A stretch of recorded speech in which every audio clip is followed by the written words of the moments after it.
He had $43 in his wallet, a daughter who still believed in him, and a piece of paper that said he owned 11 acres of cracked Nevada desert. That was it. That was everything. The developers who'd laughed at him this morning didn't know what he'd found inside that hangar. Neither did the woman who just stepped out of a black SUV wearing a suit that cost more than his truck. The woman who walked through those rusted doors, looked across the dark concrete floor, and stopped breathing. She recognized something, and whatever it was going to change both their lives forever. Drop a comment with your city. Let's see how far this story travels. The auction paperwork was still folded in Ethan Mercer's jacket pocket, creased down the middle, a little damp from where he'd sweated through the drive. He didn't take it out. He didn't need to read it again. He had the numbers memorized the way a man memorizes a scar. $87,400 for 11.3 acres of federally listed commercial land in Ridgecrest County, Nevada, including one decommissioned airfield, one deteriorating maintenance hangar, access to a defunct water line, and this was the part the county assessor had practically laughed while reading aloud. Associated structures and any contents therein sold as is. As is. Ethan had repeated those words to himself during the 5-hour drive from Bakersfield. As is. He said them again now as he stood at the edge of the property, one boot on cracked asphalt, one in pale desert sand, looking at what $87,400 and the last of his mother's life insurance had bought him. It looked like the end of something, not a beginning. The airfield was maybe a quarter-mile of runway, sun-bleached to the color of old bone. Creosote bushes had pushed up through fissures at the far end, and a chain-link fence along the south perimeter had buckled in sections, leaning inward like a man too tired to stand straight. The control tower, if you could call it that, it was really just a 2-story box with blown-out windows, cast a long shadow across the tarmac in the late afternoon light, and the hangar sat at the north end, enormous, its corrugated metal walls the rust orange of dried blood, one of its 2 massive rolling doors slightly ajar, darkness visible in the gap. Behind Ethan, his truck idled. He'd left the engine running because the AC worked better when the RPMs were up, and because his daughter was still asleep in the back seat, and because some part of him wasn't entirely ready to shut the engine off and make this real. He turned back and looked through the windshield. Lily was curled against the door, a thin blanket pulled up to her chin even though it was 91 degrees outside. She was 11 years old and she slept the way she'd slept since she was an infant, completely still, hands tucked under her cheek, expression unreadable. She hadn't complained once during the drive, hadn't asked where they were going or why, or what would happen to her school enrollment. She just climbed in the truck at 6 in the morning with her backpack and her beat-up copy of My Side of the Mountain and a gas station breakfast burrito, and she'd said, "Okay, Dad." 2 words. "Okay, Dad." Like she'd already done the math on her options and decided trust was the only currency she had left. That thought sat in Ethan's chest like a fishhook. He turned back to the hangar. "All right," he said to no one. "Let's see what we got." The padlock on the main door had been listed in the auction documents as secured with county-issued lock, combination available upon transfer of deed. What the county had failed to mention was that the combination lock had been replaced at some point with a keyed padlock, a heavy, commercial-grade Medico that was absolutely, categorically not county-issued and had no key on record anywhere. Ethan stood in front of it for a moment, hands on his hips. Then he walked around the building. The hangar was roughly 200 feet across and maybe 160 feet deep, large enough to have serviced small jets or multiple light aircraft simultaneously. The corrugated walls showed decades of exposure, patches of oxidation, a section near the back that had been spot welded at some point, what looked like a repair job after a vehicle impact near the east corner. The whole structure sat on a poured concrete pad that extended about 30 feet beyond the south wall, cracked and oil-stained, with a set of rusted tie-down rings embedded in a row, 8 of them, evenly spaced, the kind used to anchor rotor aircraft. He stopped. He crouched down and looked at the rings more carefully. They were T-shaped, recessed flush with the concrete, and they weren't nearly as corroded as they should have been given the overall state of the property. Someone had used them. Not recently, But not 17 years ago either. Maybe 8, 10 years back. He filed that away and kept walking. Around the east corner, he found a personnel door. It was a standard steel utility door, the kind you'd see on the back of any industrial building. Except this one was also padlocked, and the lock was a match to the one on the main door. Same brand, same model. He pressed his hand flat against the metal. It was hot from the sun, and beneath the surface heat, the door felt solid, substantial. Not a building someone had walked away from and forgotten. Someone locked this up, Ethan thought. Someone who came back here more than once. He felt something shift in his stomach. Not dread exactly. Something more like attention. He walked back to the main door and looked at the padlock again. Then he looked at the gap where the rolling door stood open, the main vehicle door on the west wall. He'd been so focused on the locks that he'd missed the obvious. He pushed the rolling door sideways. It moved. Heavy, shrieking on its track with a sound like something long buried objecting to being disturbed. But it moved. The gap widened to 3 feet, 5 feet. Enough. Ethan stepped inside. Quote, the darkness was immediate and total, and it smelled like time. Not rot, not mold or animal decay, or the chemical sour smell of a space that's been sealed too long. Something else. Something drier and older. Mineral and metallic, like the inside of a machine that's been sleeping, like a room full of held breath. He pulled out his phone and turned on the flashlight. The beam swept across concrete, a low-hanging tool rack, the underside of something dark and large. A vehicle, definitely, but he couldn't see the shape of it yet. He moved forward until his hand found the wall, then walked along it looking for a light switch, or a breaker box, or anything that might still be connected to a power source. He found it 12 feet in, a gray metal panel, commercial size, mounted at eye level. He flipped the main breaker. Nothing happened. Then something clicked. Then hummed. Then row by row, banks of overhead fluorescents stuttered to life. 3 of them sputtering and dying immediately. 2 more strobing for 10 seconds before settling into a steady, cold, blue-white glow. And the interior of the hangar revealed itself. Ethan didn't move for a long time. He stood perfectly still with his mouth slightly open and his phone still in his hand, its flashlight now unnecessary and forgotten. There were vehicles inside, not just a few. The space was full of them, arranged with what had once been careful order. 3 rows, 3 vehicles per row, with wide lanes between them for circulation, the way a professional storage facility would do it. Beside them, along the far wall and suspended from what appeared to be a reinforced ceiling beam, hung the rotors of 2 larger aircraft, blades folded. On the ground beneath the beam sat 3 helicopters, their landing skids aligned with geometric precision on a set of yellow-painted lines that had mostly faded. 9 cars, 3 helicopters. They were covered, every single one, in dust cloths of heavy canvas, grayish-white, drooping softly over contours that hinted at form the way fabric draped over sculpture hints at the body underneath. Ethan walked to the nearest car. The dust cloth came off in one pull, and a cloud of particles rose into the fluorescent light and hung there like suspended ash. A Lamborghini Murcielago. Black, not a scratch visible. The paint, under the dust, was still deep and dark and perfect, not faded the way paint fades when it's been left in sun and heat. The tires were slightly flat, but the sidewalls showed no cracking. He crouched down and looked at the wheel well. Clean, suspiciously, impossibly clean. He moved to the next, dust cloth off, a Porsche Carrera GT, silver. Behind it, under a separate cloth, a Ferrari Enzo, red, 1 small scratch across the front bumper that had been started but never repainted. He was breathing faster now, without quite knowing when that had started.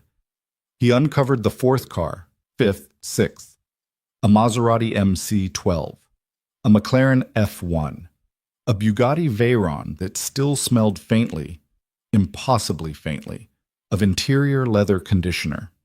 He turned to the helicopters. 2 were covered with tarps matching the style of those on the cars. Heavy, professional, the kind of tarp you buy when you intend to store something for years, not weeks. But the 3rd helicopter, the one in the center position against the far wall, was not under a tarp at all. It was uncovered, and it had been for some time. The dust on its exterior was thicker than on the others, settled into layers that suggested years, not months, of undisturbed accumulation. A Bell 429 variant, silver white, with custom trim that had once been sharp and clean and was now dull with age. The registration numbers along the tail boom were partially obscured by dust, but visible. Its landing skid sat centered on the yellow-painted lines, perfectly aligned, as if whoever had parked it there had taken great care. It was in a way that Ethan couldn't quite articulate the most important thing in the room. He didn't know why he thought that. He just did. He was still staring at it when he heard Lily's voice behind him. "Dad?" He spun around. She was standing in the entrance, backpack on one shoulder, blinking in the harsh fluorescent light, her paperback book still held in one hand. "You were gone for a long time," she said. She looked past him at the cars, at the helicopters. Her eyes widened, but only slightly. Lily had always been sparing with her expressions, as if she kept them in a savings account. "What is all this?" "I don't know yet," Ethan said honestly. She stepped forward, walking between the cars with her head turning slowly left and right, taking inventory the way she did everything, methodically, quietly. She stopped in front of the Bugatti. "Is this a Bugatti Veyron?" "Yeah.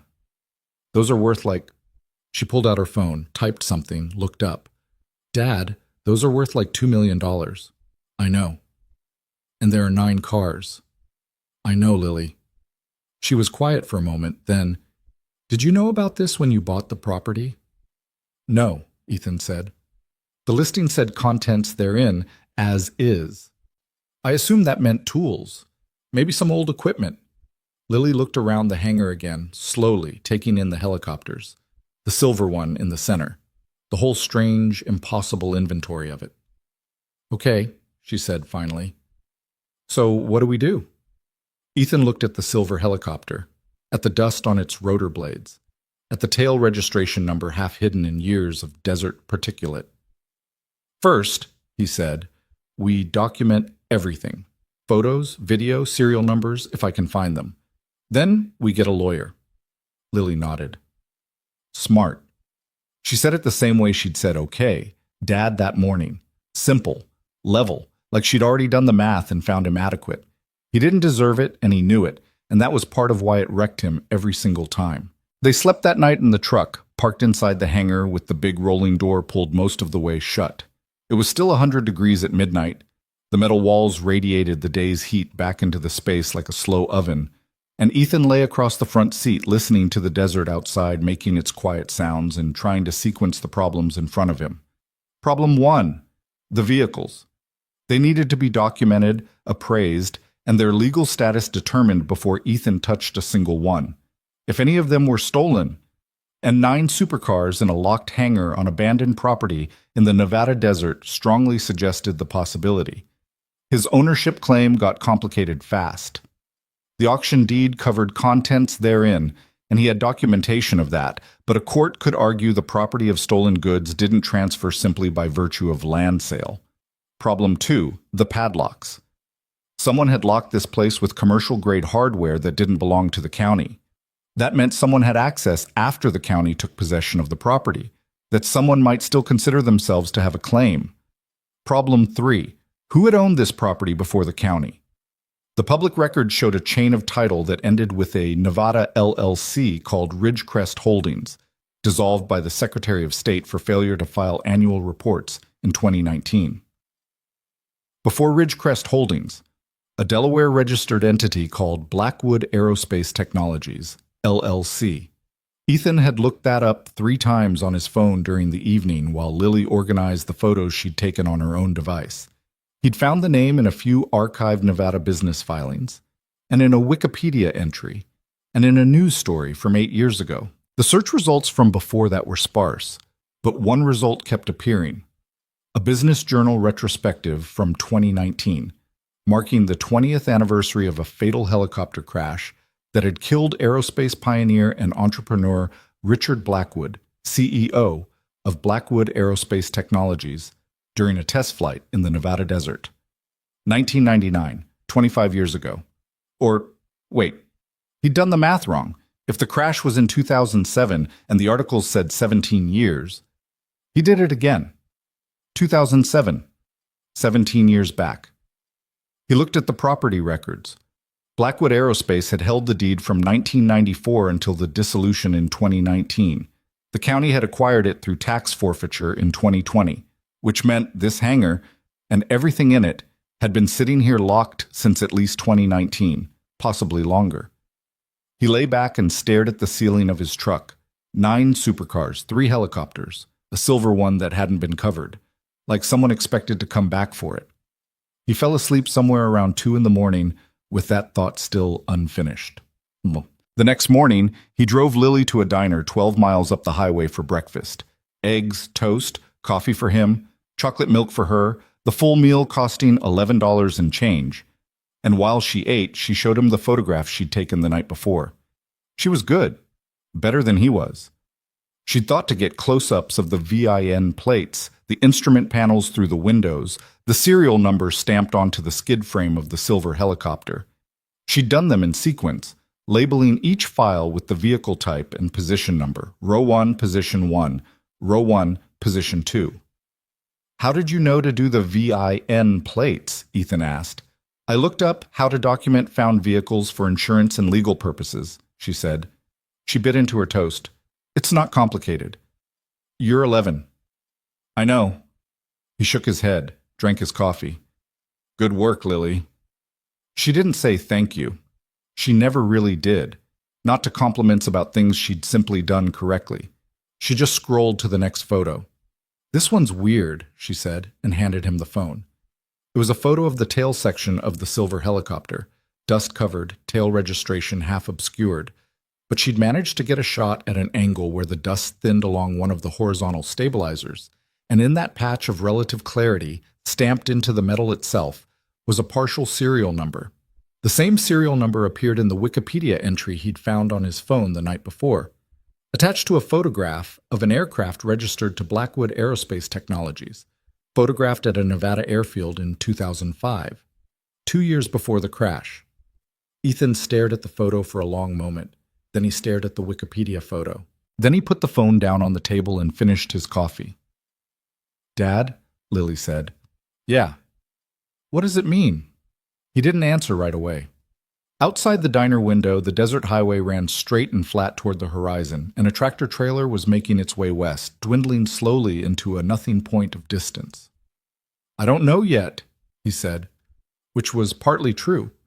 The other part, the part he wasn't saying, was that he was starting to understand the shape of something, the way you understand the shape of a problem before you know its name.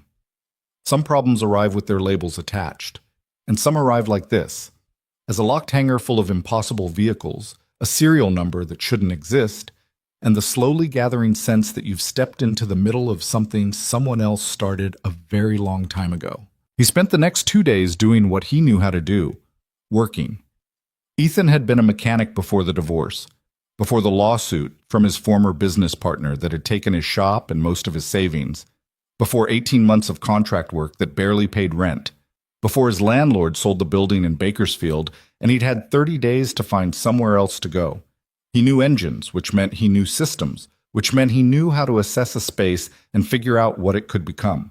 He cleaned, he documented, he made phone calls. The county clerk's office confirmed his deed.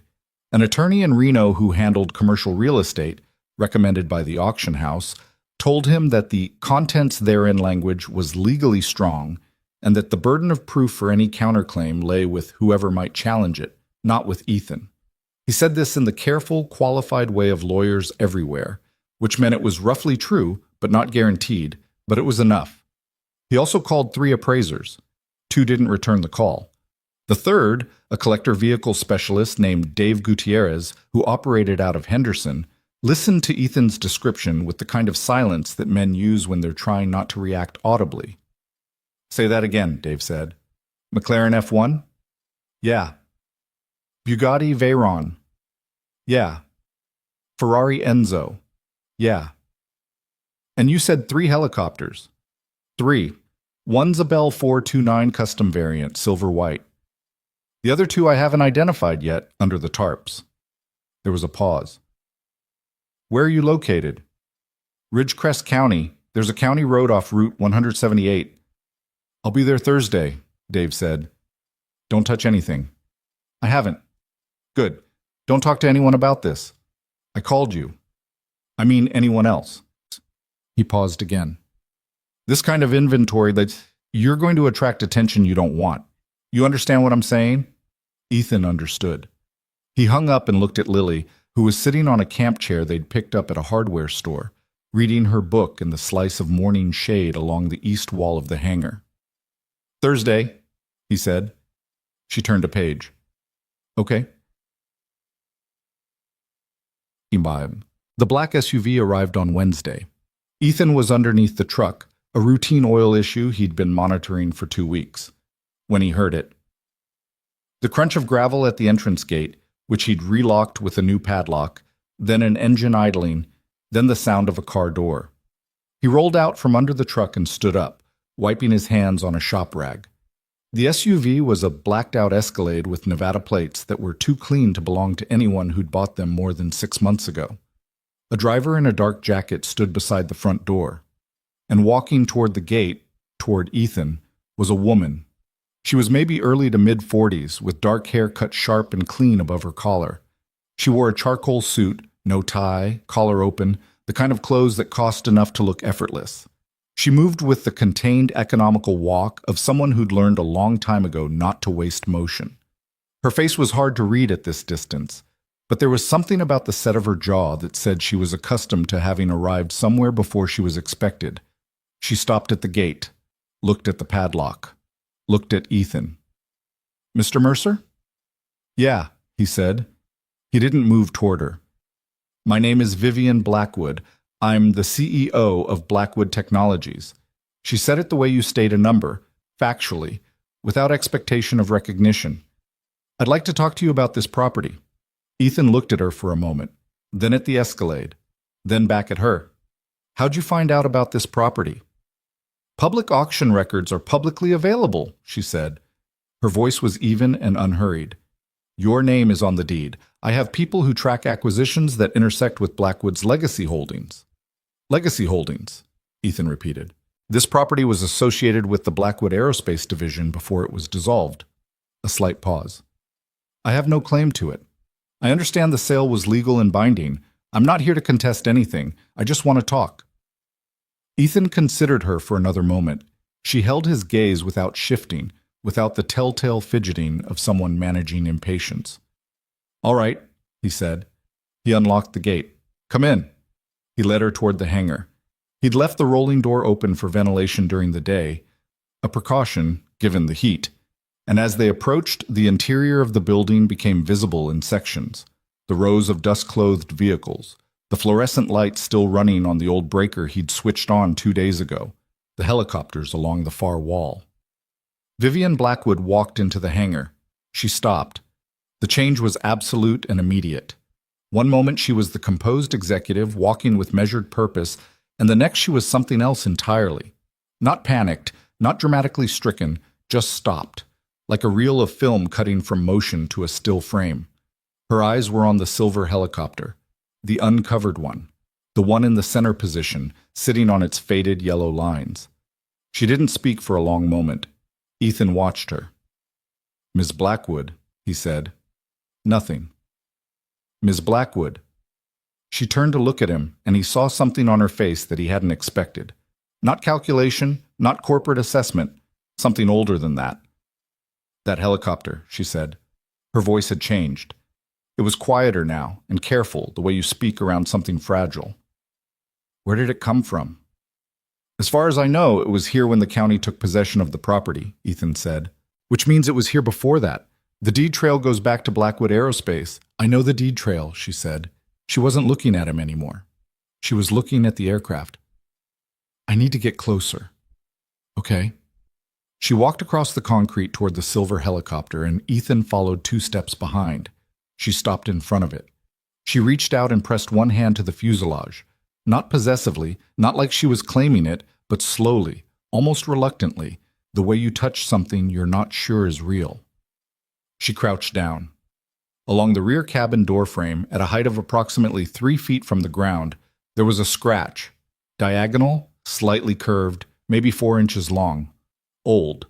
The paint around it had yellowed faintly with age, which meant the scratch itself was older still.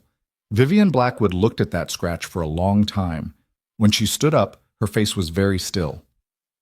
"I need to sit down," she said. Ethan looked around. The camp chair was outside. "Give me a second," he said, and went to get it. When he came back, she was still standing in front of the helicopter, not moving. He set the chair down beside her, and she sat. He leaned against the workbench across from her and waited. "I made that scratch," she said. Ethan didn't say anything. "I was 8 years old. My father had just taken delivery of this aircraft. He'd had it custom built. It took almost 2 years. He'd let me see the inside, and I was leaning against the doorframe looking at the instrument panel, and I had—" She stopped, exhaled slowly through her nose. "I had a barrette in my hair, the sharp kind. It caught on the paint. My father was furious." A pause. "Not at me. He was never angry at me. He was angry at himself for not catching me in time." She looked at Ethan. "This helicopter burned in a crash in 2007. My father was flying it. There was nothing left. I identified the wreckage myself." She held his gaze, and her voice remained level, but underneath the levelness was something taut and close to breaking. "I stood in a field in the Nevada desert, and I looked at the wreckage of this aircraft, and I watched them put what was left of my father into a bag." Ethan said nothing. There was nothing to say. "So tell me," Vivian Blackwood said quietly, "how is it here?" Outside, the desert made no sound. The fluorescent lights hummed. The silver helicopter sat in its yellow-painted lines, patient and intact, keeping whatever it knew to itself. "I don't know," Ethan said, "but I think that's the question we need to answer." He drove into town that evening and bought 2 more camp chairs, a portable folding table, a case of water, and 2 boxes of food from the grocery store. Nothing fancy, crackers and peanut butter and canned soup and a bag of apples. Because Vivian Blackwood had asked to stay, and because Ethan Mercer was not the kind of man who asked someone to leave when they looked like that. When he got back, she was standing outside the hangar looking at the airfield. She'd removed her jacket and rolled up her sleeves in the evening heat. The composed executive posture had softened somewhat, or maybe she'd simply stopped maintaining it, the way a person relaxes in a place where nobody's watching. Lily was talking to her. Ethan could see them from the truck as he pulled in. Lily standing a couple feet away, book in hand, looking up at the taller woman with the focused, unapologetic attention she gave everything she found worth examining. Vivian appeared to be listening. She had the still, patient quality of someone who was genuinely paying attention, which not many adults gave Lily, and Lily had clearly noticed. He got out of the truck. "I looked it up," Lily was saying as he approached. The Bell 429 series, that variant was produced between 2007 and 2013. The custom build specs are different. The one inside looks like it's from an earlier production run. Vivian looked at the girl, then at Ethan, then back at Lily. "You're right," she said. "It was built in 2004. Custom airframe specifications, modified interior configuration, extended fuel range." A pause. "Your daughter is more prepared for this conversation than most professionals I work with." "She does that," Ethan said. Lily looked mildly pleased with herself, which on her face was barely visible, but Ethan could read it. They set up the folding table outside the hangar as the sun dropped toward the western ranges. Ethan opened cans of soup and heated them on a camp stove he'd had in the back of the truck for 2 years. Lily ate and read. Vivian sat across from Ethan with her hands wrapped around the cup and told him about her father. Richard Blackwood had founded Blackwood Aerospace in 1989 with 2 engineers, a lease on a Reno machine shop, and a contract to supply precision machined components to a commercial aviation supplier. He'd spent 15 years building the company into a mid-tier supplier with clients throughout the commercial and private aviation sector. He'd been, by Vivian's account, demanding, exacting, occasionally impossible, and devoted to the work, to the company, and to Vivian, who was his only child after her mother's death in 1995. He was a systems person, Vivian said. He didn't see machines, he saw processes, Every component in relation to every other component, everything in sequence, everything load-bearing and interdependent. She drank her soup. He used to say that the most dangerous thing in engineering wasn't ignorance. It was confidence without data. What do you think happened? Ethan asked. She looked at him steadily. I thought it was an accident. For 17 years, that's what I thought. There was a crash investigation, NTSB, standard process, and the findings indicated mechanical failure, rotor system anomaly. It was, she paused, unsatisfying as findings go. The anomaly wasn't well explained. The wreckage was largely destroyed on impact and fire, but accidents are sometimes unsatisfying. I accepted it. And now? She looked back at the hangar. Now I'm looking at a helicopter that I personally identified as destroyed in the crash that killed my father, sitting perfectly intact in a desert hangar on a piece of property my family once owned. She said it evenly. But her jaw was set in a way that made Ethan think the evenness cost something. Which means, she said, either I was wrong about the wreckage, or the wreckage I identified was not this helicopter. If it wasn't this helicopter, Ethan said carefully, then what burned in that field? Vivian looked at him, and in her eyes, beneath the composure and the control, was the answer she hadn't said yet, the thing she'd been not saying since the moment she walked into the hangar and saw the scratch on the door frame. Another aircraft, she said, substituted before the crash. She paused. Which would mean the crash was not an accident. Another pause. Which would mean my father's death was not an accident. The desert had gone dark while they were talking.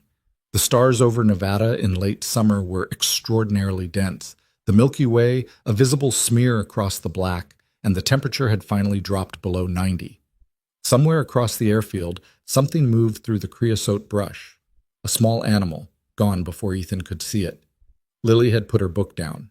She was looking at Vivian with the straightforward, unmanaged attention of someone who doesn't know yet to look away from difficult things. Who would do that? Lily asked. Vivian looked at her, and Ethan saw something shift, the slight give in the controlled exterior, the thing underneath. That's the question I've been afraid to ask for 17 years, Vivian said. It was honest. It was more honest than Ethan had expected from someone who moved in the world the way she did. And maybe that was why he said what he said next, even though he was aware of how absurd it sounded from a man who'd arrived here 2 days ago with $43 in his pocket and a daughter in the back seat.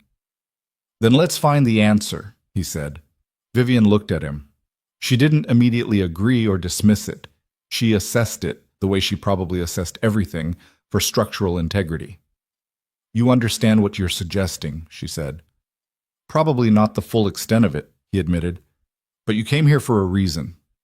You drove out to an abandoned desert airfield to look at a helicopter that shouldn't exist. You didn't have to tell me any of what you just told me. You could have come in here, looked around, and offered me a number to make this go away. She held his gaze. What's stopping you? He said. A long pause. The desert wind moved through the open hangar door behind them. The fluorescent lights, visible through the gap, buzzed their low electrical hum. I tried to make things go away for a long time, Vivian Blackwood said. It didn't work. It just went away on its terms instead of mine. Ethan nodded. He understood that. Thursday, he said.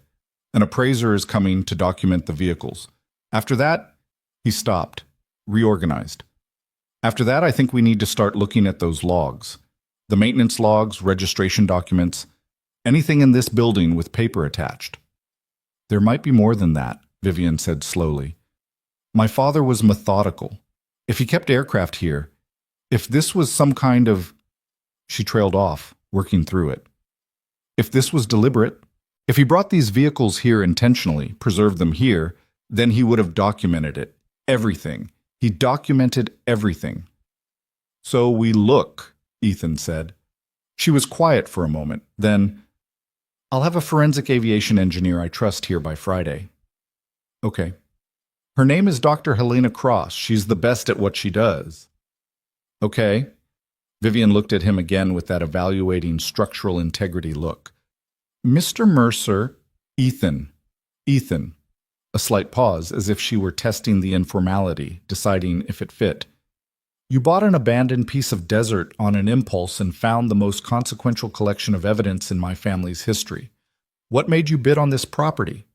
He thought about it. The honest answer was that he'd been out of options, nearly out of money, and desperate enough to take a risk that no one with better choices would have taken. He'd been looking at government auction sites for commercial property he could afford, and this one had come up with comically low reserve, so low it had been listed twice, because the first auction had closed without a single bid. No one wanted an abandoned desert airfield, except a man who had no other door to walk through. I needed something to try, he said. It wasn't eloquent. It wasn't the kind of answer that became a story, but Vivian nodded as if she understood the full weight of it. He lay in the truck that night, Lily asleep in the back, the desert quiet except for the occasional small animal sounds and the faint tick of the cooling engine.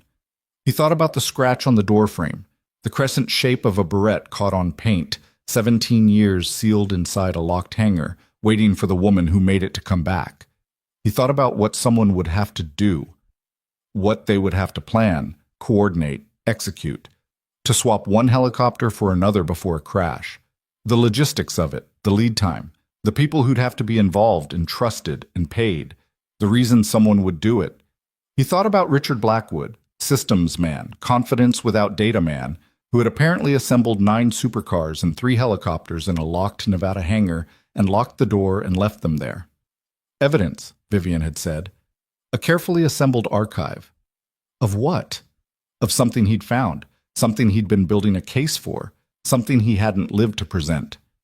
Ethan lay there in the Nevada dark with all of it turning over in his mind, and he thought about his daughter sleeping 6 feet away and his $43 wallet and the deed in his jacket pocket. He hadn't known what he was buying, that was true, but he was starting to understand what he'd walked into. And somewhere between the thought and the sleep that finally came for him, he made the decision that would reshape the next year of his life. He was going to see this through, not for the money, though God knew he needed the money, not for Vivian Blackwood and her grief, though that was real and it moved him more than he'd expected. He was going to see this through because something about an abandoned hangar full of locked-up truth felt familiar to him. He'd spent the last 3 years locked up in a version of his own wreckage, convinced that what he'd lost was all there was to him. Sometimes the locked door leads somewhere worth opening. He closed his eyes. The desert held its breath. And somewhere across the dark airfield, under a dying fluorescent light, the silver helicopter sat in its painted lines and kept its long silence, just a little longer. Dave Gutierrez arrived Thursday morning in a white cargo van with a magnetic sign on the door that said Southwest Collector Vehicle Services and a passenger seat buried under manila folders, a camera bag, and what appeared to be an entire filing system built from binder clips and rubber bands. He was a short man in his late 50s with the particular kind of tan you get from decades of working in and around open desert, deep and permanent, more leather than skin, and he shook Ethan's hand with both of his, which was either warmth or the reflex of a man who'd spent his career making sellers feel comfortable before delivering bad news.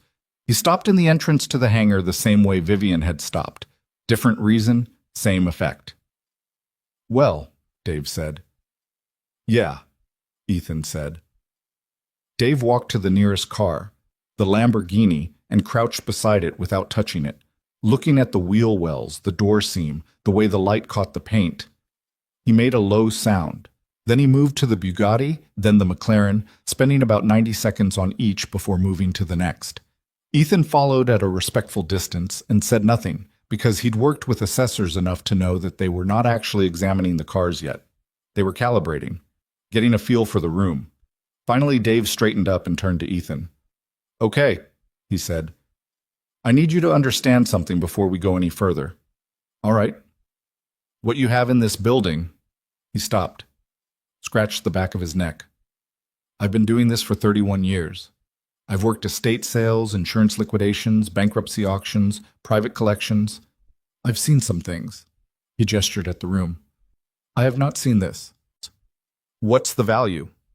I can't give you an accurate number without running the VINs and doing full inspection, which will take me 2 days minimum, but rough, preliminary, with the caveat that the McLaren alone, he exhaled. That's a $7 million car. The Bugatti Veyron in this condition, unregistered, with what looks like original everything. I'd have to make calls. But you're looking at somewhere between 4 and 6 million, depending on documentation. The Ferrari Enzo, the Maserati MC12. He shook his head. The entire room, conservatively, if these vehicles are what they appear to be and the provenance checks out, you're talking north of $30 million. The number landed in the hot hangar air and just sat there. Ethan had done rough math in his head. He'd come up with similar figures. Hearing them said out loud by someone with 31 years of experience was a different thing entirely. I need a minute, Ethan said. Take your time, Dave said. He was already uncapping a lens on his camera. Ethan walked outside and stood in the sun and called his attorney in Reno. The attorney listened without interrupting, which was a professional courtesy that probably cost $250 per hour and was worth every cent. The contents therein language in your deed, the attorney said when Ethan finished, is about as clean as it gets. You purchased the property and its contents, full stop. If any of these vehicles carry clear title, meaning they're not listed as stolen in any database, they're yours. And if some of them are listed as stolen, then you'd be required to surrender those specific vehicles to the relevant claimant, but you'd retain ownership of the others, and depending on the circumstances, you might have recovery rights against whoever sold the property with stolen goods inside it. A pause.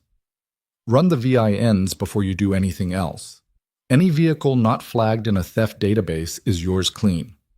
And if someone just shows up and says they own them, without documentation, they have no claim. This isn't a finder's keeper situation legally. You have a deed. They'd need to show standing in court. Another pause. You're not expecting someone to show up and say that, are you? Ethan thought about Vivian Blackwood, who was at that moment presumably driving back from wherever she'd spent the night because she'd left after dark and said she'd be back Friday with Dr. Helena Cross. Not exactly, he said. He hung up and went back inside. Lily was helping Dave photograph VIN plates. Ethan watched them for a moment. The appraiser talking, pointing, explaining what he was looking for. His daughter listening with her head slightly tilted, asking questions in her flat, precise way. She'd gone to sleep last night quiet and had woken up quiet, in the manner she had of processing things internally and only presenting conclusions when they were formed. She hadn't asked more about Vivian or the helicopter or what Ethan intended to do next. She'd just gotten up and made herself useful. He thought about school enrollment. He hadn't figured that out yet. The nearest town of any size was 40 miles east. He had enough money to last maybe 6 weeks at a motel, less if they ate real meals. The property had no utilities beyond what the county line had left dormant. There was a water connection that could theoretically be reactivated but wasn't currently, and no power except the old generator circuit in the hangar. $30 million. North of $30 million, David said. Conservatively. The word conservatively had never felt so specific.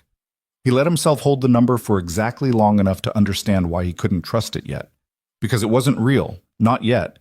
Not until the VINs cleared and the appraisals finalized and the legal questions answered themselves. Getting ahead of that would be the easiest way to make a catastrophic mistake. He'd seen men do it. He'd done it himself once, in a different context, with different stakes, and the consequences of that particular optimism had taken 4 years of his life. So he filed the number in the part of his mind marked, "Do not spend yet," and went to help photograph cars. Dave stayed 2 days, methodically working through each vehicle with a thoroughness that occasionally crossed into reverence. He ran every VIN through multiple databases, NCIC, NICB, International Theft Registries, and reported results to Ethan each evening with the careful precision of a man who understood what was riding on each entry. Every vehicle came back clean, not flagged, not reported stolen, not attached to any open investigation or insurance claim. It was, Dave said on the evening of the second day, one of the more remarkable findings of his career, because a collection of this profile, assembled in this way, should have generated at least one hit somewhere. The absence of flags wasn't just good news. It was almost its own kind of data.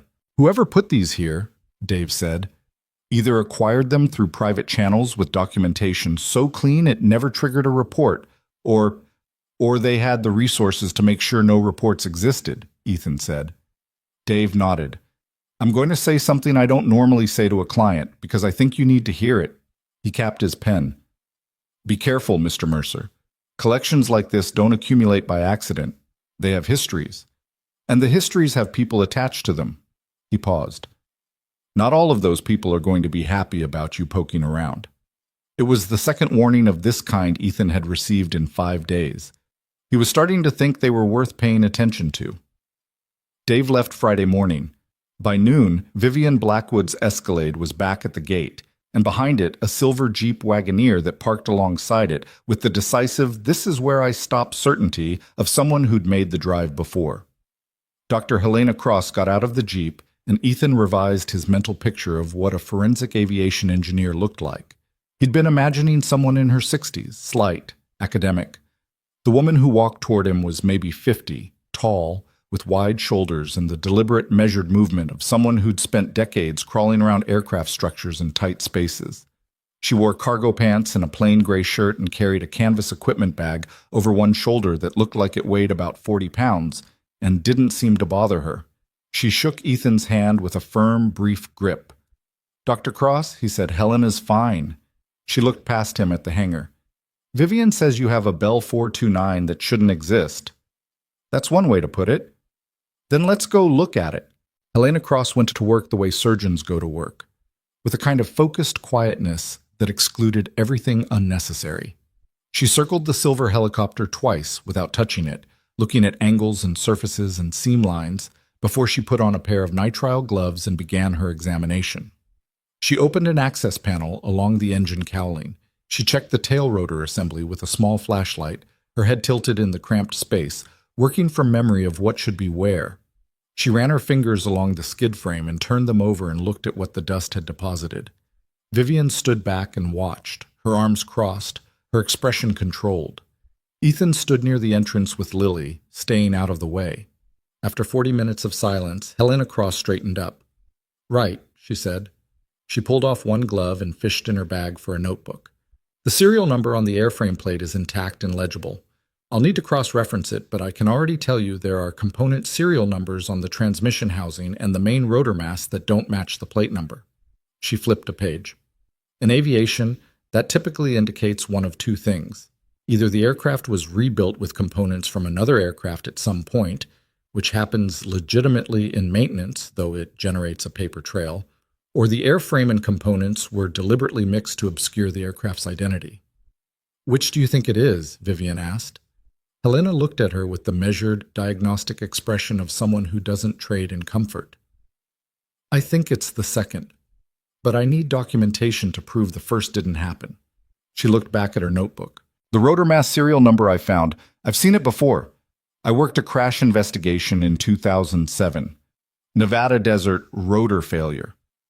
The air in the hangar did something, not dramatically. It just changed weight." Vivian's arms dropped from their crossed position to her sides. "The Blackwood crash," Vivian said. It wasn't a question. "I was a junior investigator. It was one of my first major cases." Helena's voice was even and professional and very careful. "The mass serial number I just photographed, I'd have to pull my original notes to confirm, and I intend to, but I believe it matches the serial I recorded from the wreckage in 2007. Vivian walked forward until she was standing beside Helena, both of them looking at the aircraft. "So the rotor mass from the helicopter that crashed is inside this helicopter. That's what the numbers suggest. Which means this airframe and the crashed airframe shared components. Whether that's because this helicopter was rebuilt using crash salvage, or because someone put components from this helicopter into a different aircraft before the crash." She paused. "I can't tell you that yet without more analysis, but I can tell you the component histories don't add up." Nobody spoke for a moment. Then Lily said from behind Ethan, "So someone might have moved parts around, between this helicopter and another one, before the crash." Helena Cross turned and looked at her. "That's a coherent possibility." "Why would someone do that?" "To make the aircraft that crashed look like this aircraft," Helena said. "If you want investigators to think a specific helicopter burned, but you want to preserve the actual helicopter, you'd need the wreckage to carry enough identifying markers. Serial numbers on major components." She paused. It's not a simple operation, but it's technically feasible. Lily nodded once, processing this, and went back to her book. Ethan loved her for that, for the way she asked the direct question, received the direct answer, and didn't need to make it into a performance. Vivian turned away from the helicopter and walked toward the workbench along the south wall, where Ethan had been organizing the materials he'd found in the hangar's small attached office space. A cluttered 8x10 room behind the east wall accessed through the personnel door, which he'd gotten open with a borrowed drill and a replacement key blank from a locksmith in Ridgecrest. The office had yielded paper, a lot of it.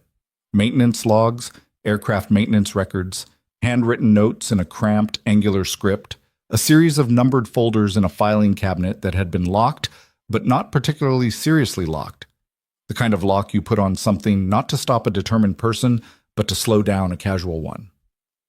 Ethan had laid everything out on the workbench in approximate chronological order. He hadn't read most of it carefully yet. He'd been waiting for Vivian, partly because some of it was clearly personal, and he'd felt the boundary there, and partly because she would know what she was looking at better than he did. She stopped in front of the workbench and stood very still. That's his handwriting, she said. Ethan said nothing. She picked up the top folder, opened it, read the first page without moving for a while. Then she set it down and picked up the second, and by the time she'd been through the third, her breathing had changed. Slightly faster, slightly tighter, the body doing what the face wasn't. He knew, she said. About what? Ethan asked. She set the folder down and turned to face him. He found something in the supply chain. Her voice had the compressed, too careful quality of someone reciting words that don't feel real yet. He was auditing component suppliers. He did that himself, personally. He didn't delegate that kind of quality work. And he found a discrepancy. A supplier called Harmon Colt Fabrication. They were providing rotor system components to multiple aircraft manufacturers, including Blackwood's commercial supply clients. What was the discrepancy? The certification documentation said the alloy composition on the rotor head components met spec, but the metallurgical tests he commissioned, she tapped the folder. In-house tests. He ran them quietly, didn't report them yet. The actual composition was off. Meaningfully off. Not enough to fail in most conditions, but under specific stress loads, high altitude, prolonged operation, high vibration environments. She paused. They could fail. Catastrophically. Helena had come to stand beside Vivian, reading over her shoulder with the attentiveness of someone recognizing the language of her own field. Rotor head failure in flight, Helena said. That's fatal, Vivian said, in almost every configuration. The word sat in the room. Ethan looked at the maintenance logs spread across the workbench, the folders, the handwritten notes in Richard Blackwood's cramped, angular script, a man who trusted his own hands for the most important things, who documented everything, who understood that the most dangerous thing in engineering was confidence without data, a man who had found data that terrified him. He was building a case, Ethan said. He was building a case, Vivian confirmed. These logs, the test results, the supplier documentation. He was assembling it. He needed enough to go to regulators without it being dismissed or buried. She picked up another folder, and this one she opened more slowly. Her expression, when she read what was inside, changed. What? Ethan asked. She didn't answer immediately. She finished reading the page, then read it again. There's a name, she said. He waited. Victor Blackwood, she said. My uncle. The name came out of her flat and clean, the way you say a name when you've been afraid of saying it for a long time, and you've finally decided to stop being afraid. Internal approval records, she continued, her voice steady now in the particular way that steadiness is a decision rather than a feeling. Purchase approvals for Harmon Colt components, going back 5 years before my father's death. Victor was VP of supply chain operations at the time. She set the folder down carefully. These notes indicate my father believed Victor knew about the alloy discrepancy before he ordered the components, and that Victor approved the orders anyway. The fluorescent lights hummed.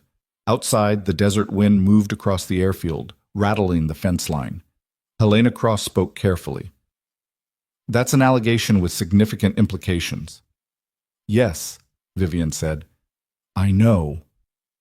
If your father was assembling this to present to federal regulators, and if Victor knew he was building a case, then Victor had reason to stop him, Vivian said. Before he could. She said it like she'd been carrying it for years without knowing what it weighed, and now that it was out in the air, it was heavier than she'd expected. She put both hands on the workbench and stood there for a moment looking at the spread of her father's documents, 17 years old, still speaking. I need to make a call, she said. She walked out through the rolling door into the afternoon heat and took out her phone. Ethan watched her go, then looked at Helena. What do you need from me? He asked. Helena thought about it. Time. Access. I want to pull every maintenance log in this building and cross-reference against the NTSB records from the 2007 investigation. I have contacts at the board. Not everyone, but people I trust. She paused. What I want to know is whether the investigative record matches what's in these logs, or whether there are gaps, discrepancies, things that were in the crash investigation file that don't appear here, or vice versa. How long does that take? Depends what I find. She looked at the helicopter. A week. Maybe less if the components tell me what I think they're going to tell me. Ethan nodded. Helena looked at him with a directness that reminded him of Lily, in the sense that she appeared to say exactly what she meant. Mr. Mercer, you understand that what's in these files, if it's what Vivian thinks it is, this isn't a local story. This is a federal case. Aviation safety, corporate fraud, and potentially something worse. She paused. People have already worked very hard for 17 years to make sure none of this came out. I'm starting to understand that, he said. Good. She picked up her equipment bag. Then act like it. She went back to the helicopter and Ethan went outside where Vivian was finishing her call. She was standing with her back to him, one hand in her jacket pocket, the other holding her phone. When she heard him approach, she turned, and her face had settled into something resolved and exhausted at the same time. I called my board secretary, she said. There's going to be a board meeting in 2 weeks, regularly scheduled. Victor will be there. He's been on the board since my father died. He was the one who... She stopped, started again. After the crash, during the estate proceedings, Victor managed most of the transition. He was the one who filed the paperwork to dissolve Blackwood Aerospace's aviation division. He was the one who recommended we shift the company toward tech manufacturing. She looked at Ethan steadily. He was in a very advantageous position to make sure certain things got buried. Did you ever suspect him? Before now? She considered the question seriously, the way she considered everything. I suspected the investigation was insufficient, she said. The NTSB finding, rotor system anomaly, it was too vague, but I was 26 years old and I'd just lost my father, and Victor was the person helping me hold the company together, and... She stopped. You trust the people who show up after. You don't have the bandwidth to question them. Ethan understood that. He'd trusted people who showed up after. Some of them had deserved it. One of them, his former business partner, absolutely had not. He's going to find out you're here, Ethan said. If he has people monitoring property records the way you do, he already might know. I've thought about that. She looked out at the airfield. The afternoon light was going gold and long across the runway, the kind of light the Nevada desert specialized in. Beautiful and indifferent. He'll approach it legally first. That's his way. He'll try to establish that the collection is corporate property, that the contents therein language doesn't cover assets of this nature. Something. He'll hire attorneys. My attorney says the deed language is clean. Your attorney hasn't met Victor's attorneys. She said it without heat, just fact. But it doesn't matter. We're not going to be in a position to defend the property legally unless we've already built the factual case. The documents here, Helena's component analysis, cross-referenced against the investigation records. She paused. We need to move faster than Victor does. We need to understand what's in every folder in that office, Ethan said. Yes. And Helena needs time with the helicopter. Yes. Then I think you should be here, not in a hotel 40 miles away. Here. She looked at him. There's no... He gestured vaguely at the property. There's no accommodation. There's the truck. and a camp setup. "I've slept in worse conditions," she said, which he doubted but appreciated. "I can get a generator going by tonight. There's a water line I need to call the county about." He thought about the list. "I'll make it work." She nodded, then unexpectedly, "Why are you doing this?" "What do you mean?" "I mean, you have a potentially clean deed to $30-odd million in collector vehicles. You could document the collection, fight any legal challenges from a position of ownership, sell the assets, and walk away comfortable for life. What you're describing, what we're doing, is substantially more complicated than that, and substantially more dangerous." She held his gaze. "Why does it matter to you? My father was not your father."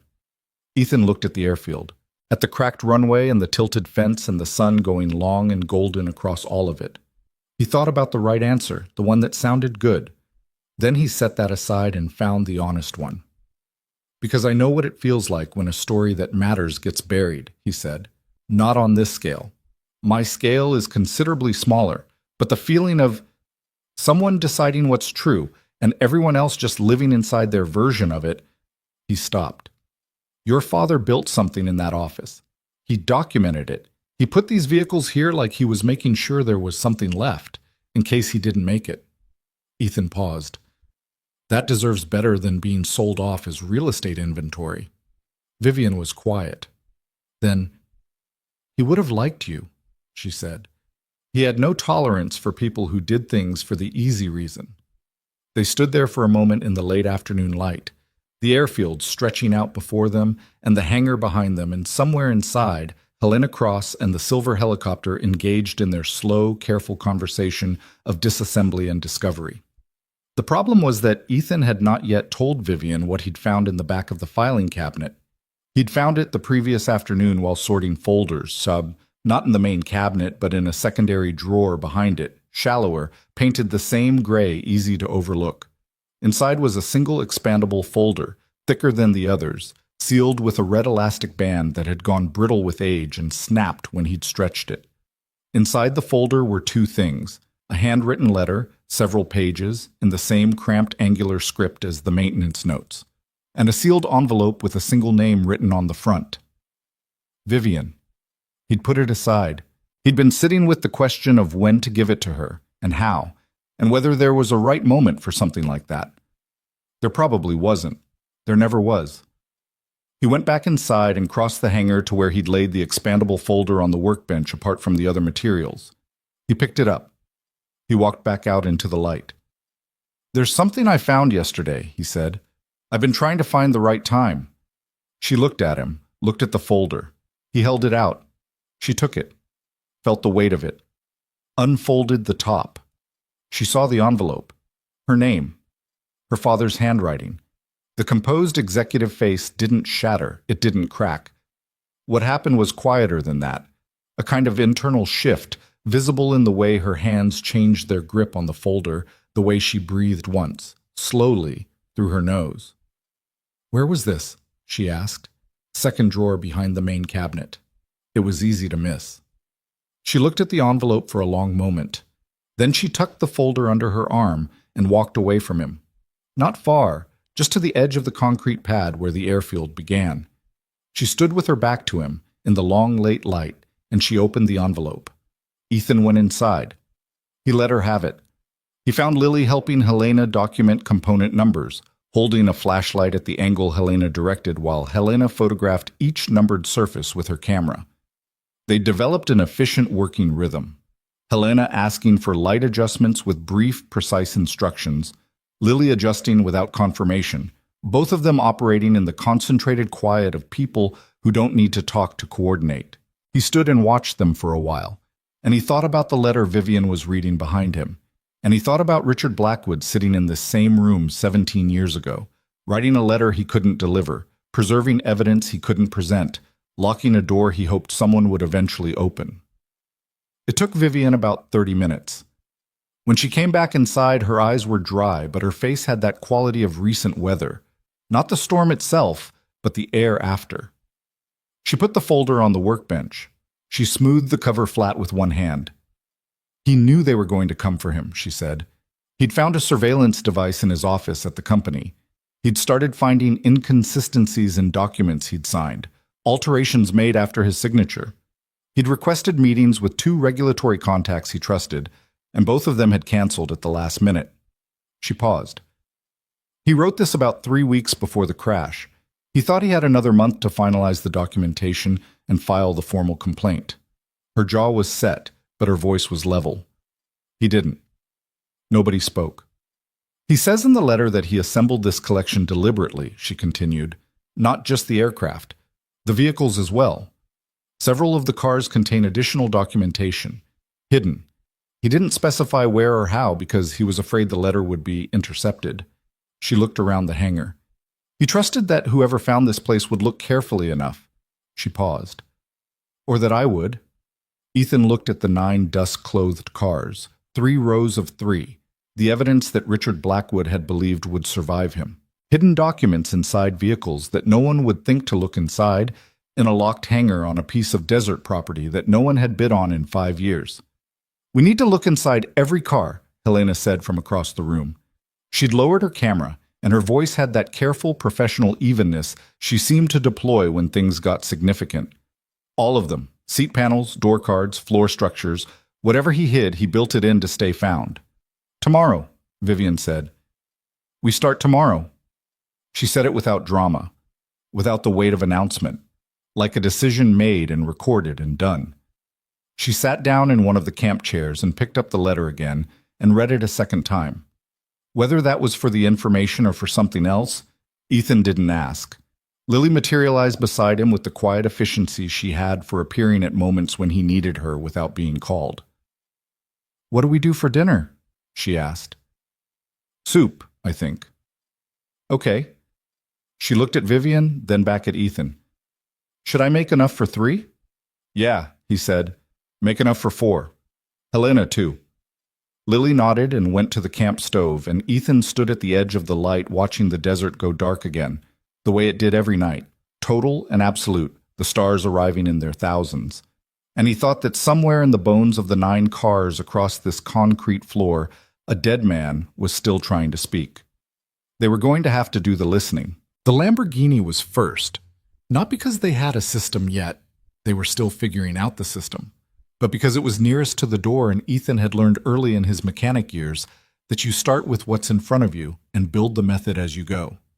He and Vivian pulled the dust cloth off together in the morning light, the canvas coming away in a slow billow that caught the fluorescent glare and then settled to the floor.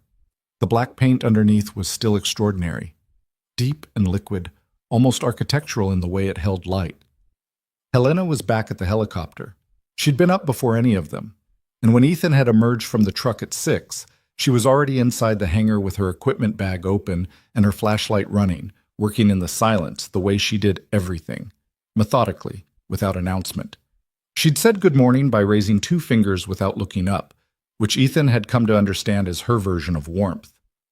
Lily was at the folding table with her breakfast and a legal pad, self-assigned to documentation.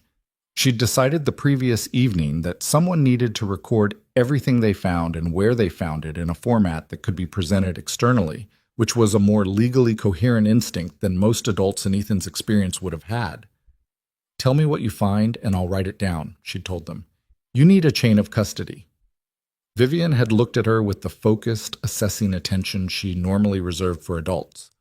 Where did you learn about chain of custody? I read a lot, Lily said. So Ethan and Vivian worked the first car together, starting with the interior. The Lamborghini's cabin was remarkably preserved. Leather dry but not cracked, no animal damage, instruments dusty but intact. They pulled the seat squabs, checked beneath the carpeting, ran their hands along the door panels, feeling for anything that didn't belong. Door cards in a production vehicle had a particular density and flex, while you could feel the difference between factory spec and something added behind the panel, the way you can feel a lump under a mattress. 20 minutes in, Vivian pressed the inside of the driver's door card and stopped. Here, she said. Ethan came around to her side. She pressed the card again, the lower third toward the rear, and there was a faint sound. Not the hollow tap of air cavity, something denser. He got the trim tool from the workbench and worked the card edge carefully. It came away from the doorframe with the resistance of something that had been re-adhered, The factory clips had been supplemented with additional adhesive, applied with some care, flush enough that a casual inspection wouldn't catch it. Behind the panel, between the card and the door's inner structure, was a flat package, a large manila envelope folded once, wrapped in what appeared to be a heat-sealed plastic sleeve of the kind used to protect documents from moisture. He handed it to Vivian. She didn't open it immediately. She turned it over in her hands, looking at it, reading the handwriting on the front. Her father's script. A date, March 2007, 4 months before the crash. "Lily," she said. Lily came over with her legal pad. "Lamborghini, driver's door card, lower third panel," she said, already writing. "Envelope, sealed, dated March 2007. She looked up. "Anything else?" "Not yet," Vivian said. They opened it at this folding table, spreading the contents flat. It was a set of photocopied documents, purchase orders, supplier certification forms, internal sign-off sheets, each one carrying a header Ethan didn't recognize, but Vivian did. "Harmon Colt Fabrication," she said, and Blackwood Aerospace internal routing forms. She scanned the pages, moving through them with increasing speed, the way you read faster when the words are confirming something you suspected. "These are the component orders. 5 years of rotor head orders routed through Harmon Colt, each one signed off through the supply chain division." She reached the last page and held it up. "Every approval signature here is Victor's." She set it down. Her face was controlled, but her hands weren't quite. A slight tension in the fingers. A grip held slightly too firm on the edge of the page. "Okay," Ethan said. "That's one." It took them 4 days to go through all 9 cars. Not because each car took a day. Some of them yielded their hidden materials in under an hour, once they understood Richard Blackwood's method. He had a system. He'd use the same type of re-adhered panel concealment in each vehicle, always in a location that required intent to find but not destruction to access. Door cards, floor panels, the underside of fixed seat structures. One car, the Maserati, had a package beneath the headliner above the rear passenger seat, which Lily found because she was the only one small enough to comfortably lie across the back seat and look straight up. "Got one," she said, and Ethan heard the satisfaction in her voice that she didn't bother to conceal when she'd done something correct. What made it 4 days was everything else. The reading, the cross-referencing, the conversations between Vivian and Helena that ran long into each evening as they mapped what the documents said against what the physical evidence on the helicopter confirmed, against what the NTSB investigation records said, against what was missing from each. Helena had a contact at the NTSB, a woman named Diane Kessler, retired 3 years ago, who'd been a senior investigator for 20 years before that. Helena called her on the second day and spoke to her for an hour, not sharing details but asking about the 2007 Blackwood investigation, who'd led it, what the final report cited, what the physical evidence log had contained. She came back from the call with her notebook in hand and an expression that Ethan was starting to learn, a contained professional tightness that meant she'd found something she hadn't been looking for. "The lead investigator on the Blackwood crash was a man named Carroll," she said. "Gerald Carroll. He retired about a year after the case closed." She flipped a page.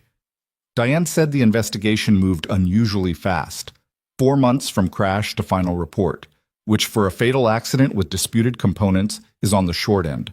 She also said there were 2 investigators who filed minority opinions within the team, not formal dissents, informal objections, which means they're in the working files but not in the public record. She paused. Both of them left the NTSB within 6 months of the report. "Left voluntarily?" Ethan asked. Diane said she always assumed so. She's reconsidering. Vivian was across the room looking at a set of documents she'd spread across the hood of the Ferrari. She didn't look up. "Where's Gerald Carroll now?" "Diane doesn't know. She lost track of him. He retired to somewhere in Arizona is all she had." Helena paused. She said his lifestyle post-retirement looked more comfortable than a federal pension typically supports. She remembers thinking that at the time and telling herself it was none of her business. Vivian set down the document she was holding. "Someone paid him." "That's the inference," Helena said carefully. "I can't prove it yet." "No," Vivian agreed, "but my father can." She picked up the document again and brought it across to Helena. It was a bank routing record, not official, but clearly a copy of something that had originated in an official system. Handwritten annotations in the margins identified the routing numbers. A note at the bottom, in Richard's angular script, read, "Confirm origin, HC operational account, cross-ref Carol retainer." Helena read it, then read it again. "Your father identified a payment," she said. "He suspected one. He had the routing number. He didn't have time to complete the verification." Vivian set the page down. "We need a forensic accountant." Ethan was quiet for a moment. The math of this was expanding in ways he found hard to contain. What had begun as a property deed and an unexpected inventory had grown into something with federal investigators and retirement accounts and payment trails that went back 17 years. He had a lawyer in Reno who handled commercial real estate. He was going to need a different kind of lawyer now. "I know someone," Vivian said, which was how she said most things when a resource was needed. Not, "I'll find someone." She always already knew someone. It was both an asset and occasionally a slight reminder of the distance between their respective positions in the world. She caught his expression and paused. "What?" "Nothing." "No." "What?" He looked at her. "I keep thinking about the scale of this. The money that went into burying it. Carol, whoever else was involved, the documentation trail. This took resources. It took people." He paused. "Victor's been running your company for 17 years. He had access to those resources." "I know." "And he knows what's in these cars, or he suspects." "Probably." "Then why hasn't he moved on the property? Why hasn't he shown up with lawyers the way you said he would?" Vivian was quiet for a moment. Then, "Because he doesn't know about the cars. He knows about the hangar. It's in the dissolution paperwork he filed, listed as a non-essential property associated with the defunct aviation division. He probably assumed it was empty, or if not empty, that it contained aircraft maintenance equipment, maybe the helicopters." She paused. "He wouldn't have imagined my father had the foresight to do this. Victor never understood my father. He thought he was impractical, too rigorous about things that didn't generate revenue." "He's going to find out," Ethan said. "Yes. When the board meeting happens, someone will mention the property sale. Someone always mentions property sales at board meetings." She looked at the spread of documents. "We have maybe 10 days. Then we need to be done in 10 days. She looked at him with that structural integrity look. "That's not a lot of time," she said. "No," Ethan agreed. "Let's stop standing here talking about it." It wasn't eloquent, but she nodded and went back to the Ferrari, and Ethan went to help Helena with the McLaren. The McLaren F1 was the car that changed everything. Not because of what was hidden inside it, though that was significant, but because of what was written on the underside of the driver's seat base, in permanent marker, in handwriting that was neither Richard Blackwood's nor anyone they'd identified yet. Ethan found it while he was on his back with a flashlight, working the seat frame bolts. He almost missed it. The writing was on the inward face of the frame rail, angled away from direct view, which meant it was written by someone who wanted it findable, but not accidentally found. He angled the light. "N. Hargrove, HCQC, kept my copy." "R knows." He stared at it. Then he photographed it with his phone, called Vivian over without standing up, and watched her lie down beside him on the concrete, suit jacket and all, without any particular hesitation, to look at the writing herself. She was quiet for 10 seconds. "N. Hargrove," she said, "Harmon Colt Quality Control." "Someone inside the supplier," Ethan said. "A whistleblower. Or someone who intended to be." She looked at the message. "Kept my copy. R knows." "My father had a contact inside Harmon Colt, someone who confirmed the alloy discrepancy from the inside." She paused. "Someone who had their own documentation. Someone who might still be alive."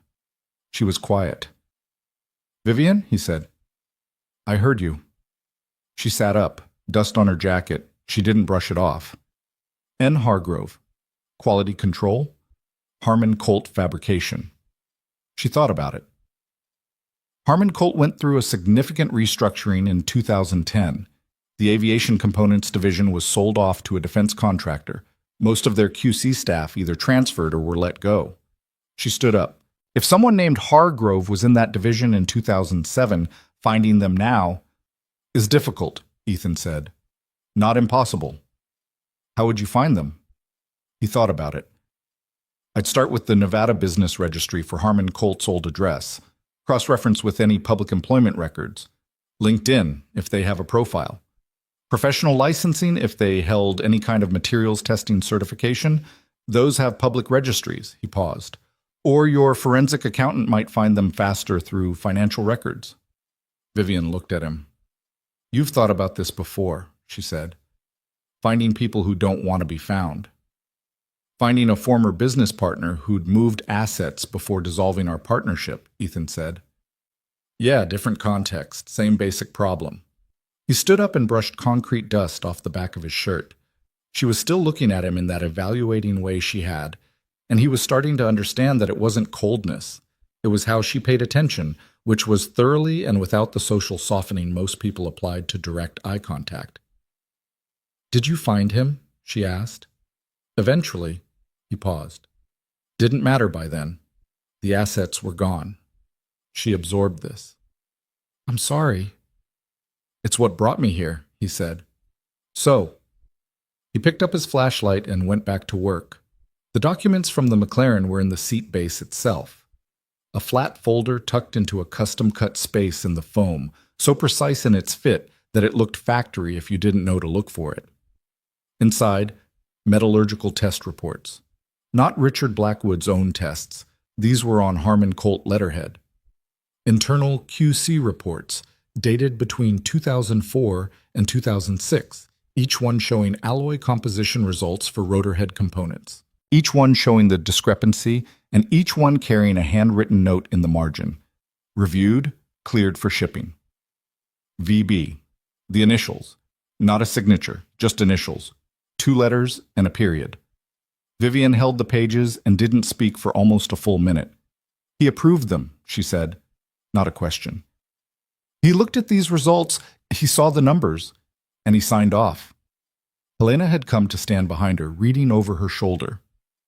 Those initials alone won't hold up as definitive identification in court, but in combination with the purchase approvals we found in the Lamborghini, the routing records, and whatever Hargrove has, she paused.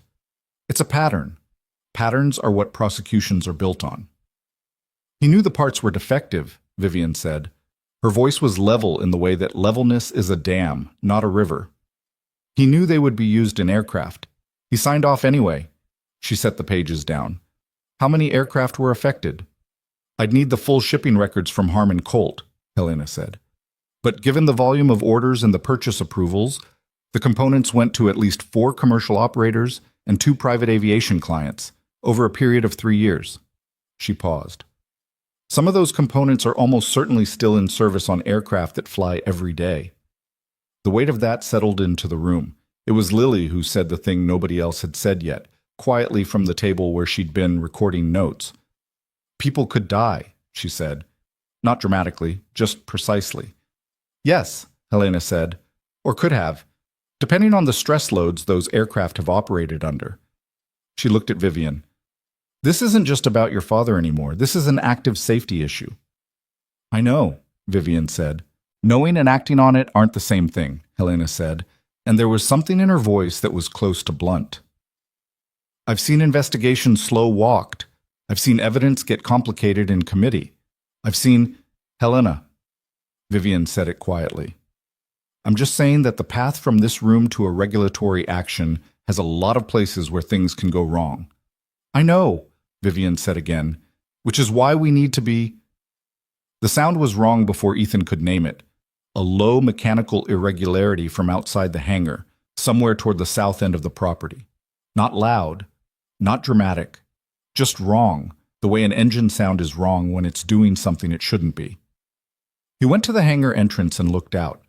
A vehicle was parked at the far end of the airfield, just barely visible, a dark SUV, not an Escalade, nothing he recognized. It had arrived without coming through the gate, which meant it had come across the south perimeter where the fence had buckled. As Ethan watched, it didn't move. It just sat there, on the old runway. Someone's out there, he said. Vivian came to stand beside him. Victor's people? Ethan asked. I don't know. Her voice was careful. Maybe. She paused. Or someone who works with them. Victor wouldn't come himself. That's not how he operates. He sends representatives. The SUV sat without moving for another 2 minutes, then backed up slowly and drove along the perimeter fence line and disappeared around the south corner. Nobody spoke for a moment. They're watching, Helena said. They're watching, Vivian confirmed. Ethan went back inside and looked at the remaining cars. 3 of the 9 had been fully searched. 6 remained. They had what they had so far. Purchase approvals, metallurgical reports, routing records. A cryptic note from someone inside Harmon Colt who'd kept a copy of something. It was substantial. It might not be enough. We work faster, he said. Nobody argued. They pushed through the next 2 days with a controlled urgency that changed the atmosphere in the hangar. Less conversation, sharper focus, each person operating in their lane, Helena on the aircraft components, pulling engine logs and comparing serial sequences and cross-referencing against documents they'd already found. Vivian and Ethan on the remaining cars, systematic and careful. Lily recording every finding with a precision that had started to feel less like an 11-year-old's project and more like the kind of documentation a good paralegal would produce. The Bugatti gave them shipping manifests, a set of Harmon Colt delivery records copied onto plain paper in a hand Ethan didn't recognize, covering shipments to 6 aircraft operators spread across Nevada, California, and Utah. Dates, component batch numbers, quantities, the kind of record that would allow a regulator to identify specifically which aircraft had received, specifically which components from specifically which production run. The Porsche contained something different. 2 CDs in a sealed jewel case. No label. In the camp setup they'd built, there was no way to read them. Vivian put them in her jacket pocket and called a contact in Reno who agreed to receive and image them on a clean system before anyone else touched them. Anything else on those CDs could be useful, Helena said, or it could be personal. Recordings, correspondence. We don't know until we look. We look carefully, Vivian said, and we don't share the contents with anyone outside this room until we know what we have. The Ferrari Enzo, the one with the scratch on its front bumper that had been started but never finished, was the last car they searched, on the morning of the 3rd day. Ethan found the hidden package in the door card the same way he'd found the first one in the Lamborghini, but this package was different. Lighter, smaller. A single sealed envelope containing not documents but a handwritten letter, 2 pages, unsigned but unmistakably in Richard Blackwood's script. He brought it to Vivian without opening it. She read it standing by the hangar entrance in the morning light, and this time Ethan watched her, because he'd come to understand that her reactions to her father's letters, however controlled they appeared, were the most honest thing about her. She read through it twice. When she lowered the pages, her face had the quiet after-weather quality it had carried since the first letter, but underneath it now was something harder and cleaner. Something resolved. He describes a meeting, she said. 6 weeks before the crash. Victor came to his office and asked him directly if he'd found anything in the supplier audits. He says Victor's manner was, She looked at the page. He writes, VB was not concerned. He was performing concern. There is a difference, and I have worked with this man for 15 years, and I know the difference. She paused.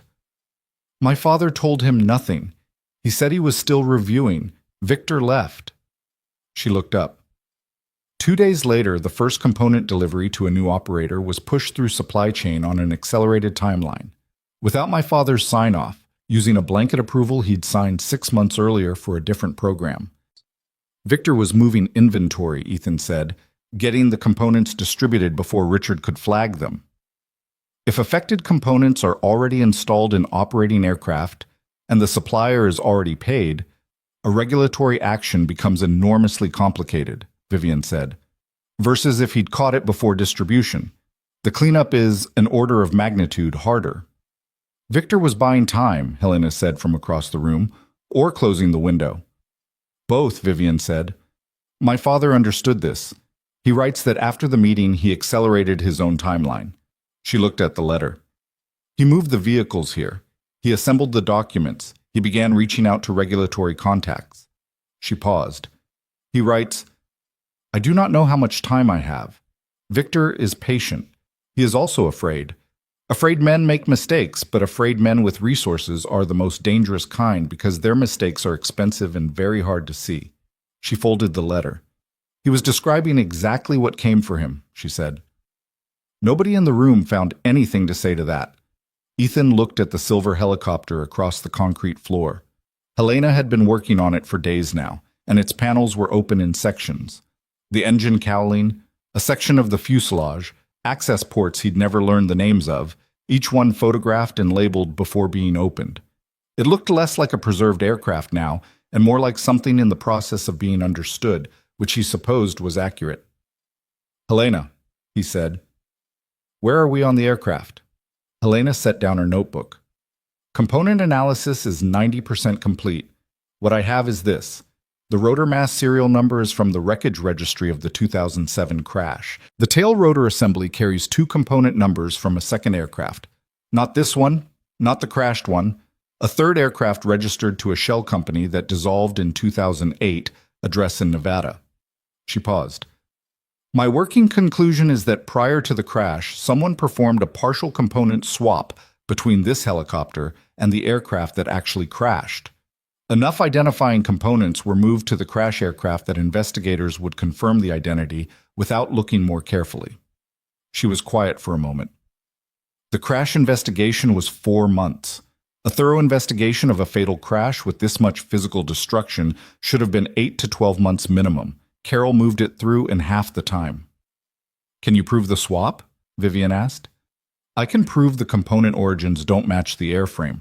I can prove the component numbers from the crash wreckage appear in this aircraft. Proving the swap itself, the mechanics of it, when it happened, who performed it, that's beyond what physical evidence alone will give me. She paused. But a component exchange of this type requires an MRO facility, maintenance, repair, and overhaul, certified mechanics, paperwork that was either falsified or destroyed. She picked up her notebook again. Blackwood Aerospace had its own MRO certification, which means Victor had access to the facility and the personnel.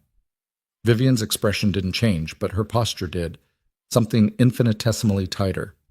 Who would have done the actual work? Ethan asked. A lead mechanic, an A&P license holder, airframe and power plant.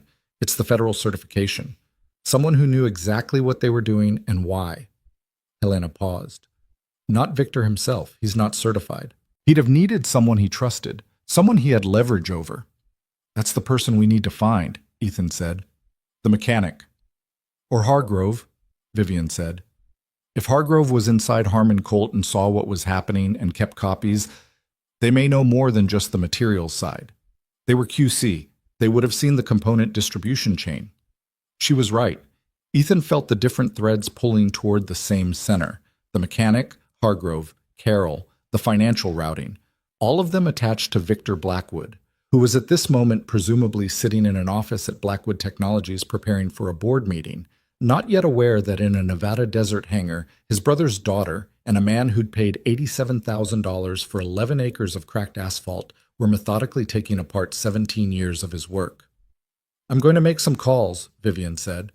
She picked up her phone and walked toward the exit. Ethan sat down on the workbench and looked at the full array of materials they'd assembled over the past days. The contents of all 9 car concealment points, organized now in dated sequence, each item photographed and logged in Lily's careful record. Purchase approvals. Metallurgical reports. Shipping manifests. Bank routing records. A note from inside the supplier.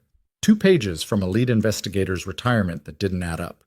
2 mystery CDs in a jewel case, and a series of handwritten letters from a man who had understood exactly what was coming and had done the only thing he could do about it. He'd built a room that would outlast him. Ethan sat with that for a moment. Then he looked at Lily, who was reviewing her notes at the folding table with the focused economy of someone making sure everything was in order. You okay? He asked. She considered the question with her characteristic delay, not because she didn't understand it, but because she didn't answer things carelessly. It's a lot, she said. But yes. You don't have to be here for all of this. I know. She looked up. I want to be. He held her gaze. She was 11 years old, and she was looking at him with the steady, matter-of-fact quality she'd had since she was about 5. The look that said she'd weighed the situation and made her choice and didn't need it validated. He nodded. Okay. She went back to her notes. Outside, Vivian's voice was low and rapid, conducting the kind of calls that would move things. Ethan didn't know all the territory she operated in, the attorneys, the contacts, the people who owed her or whom she could mobilize, but he understood the shape of it. She was building forward from here. She had the documents, she had Helena's findings, and she was starting to think about what came next. The problem was that Victor would too. It arrived that evening, not unexpectedly, but faster than Ethan had hoped. Vivian's phone rang during dinner. Canned soup again, Lily's efficient routine, and she looked at the number on the screen and went still. Victor, she said. Everyone at the table was quiet. She answered. Victor. Ethan could hear from where he sat the quality of the voice on the other end. Not the words, but the register. Controlled, measured, the voice of a man who was saying something carefully.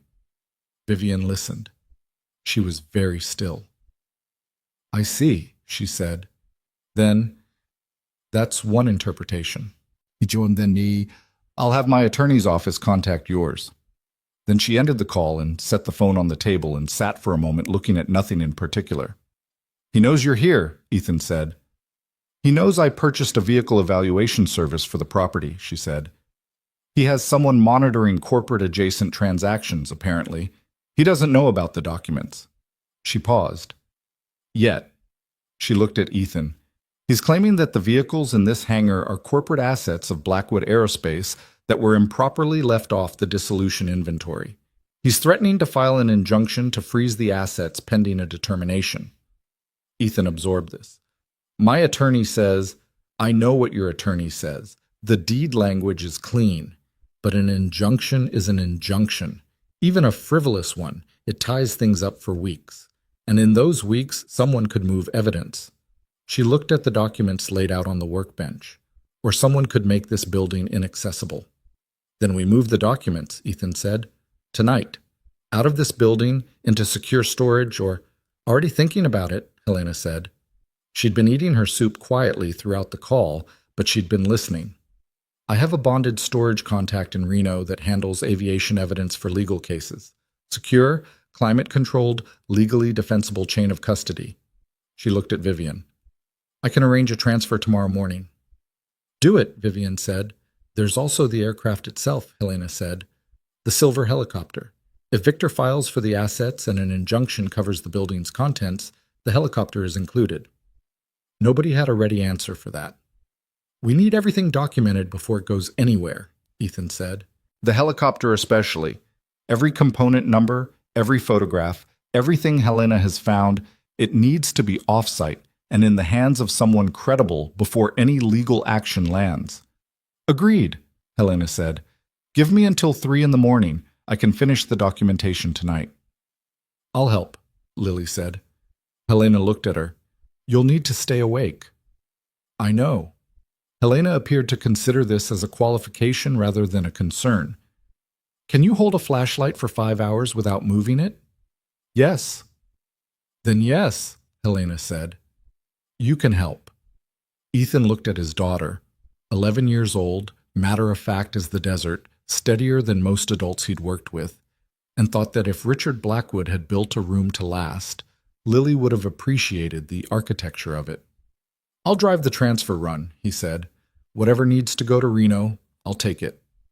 Vivian looked at him across the table.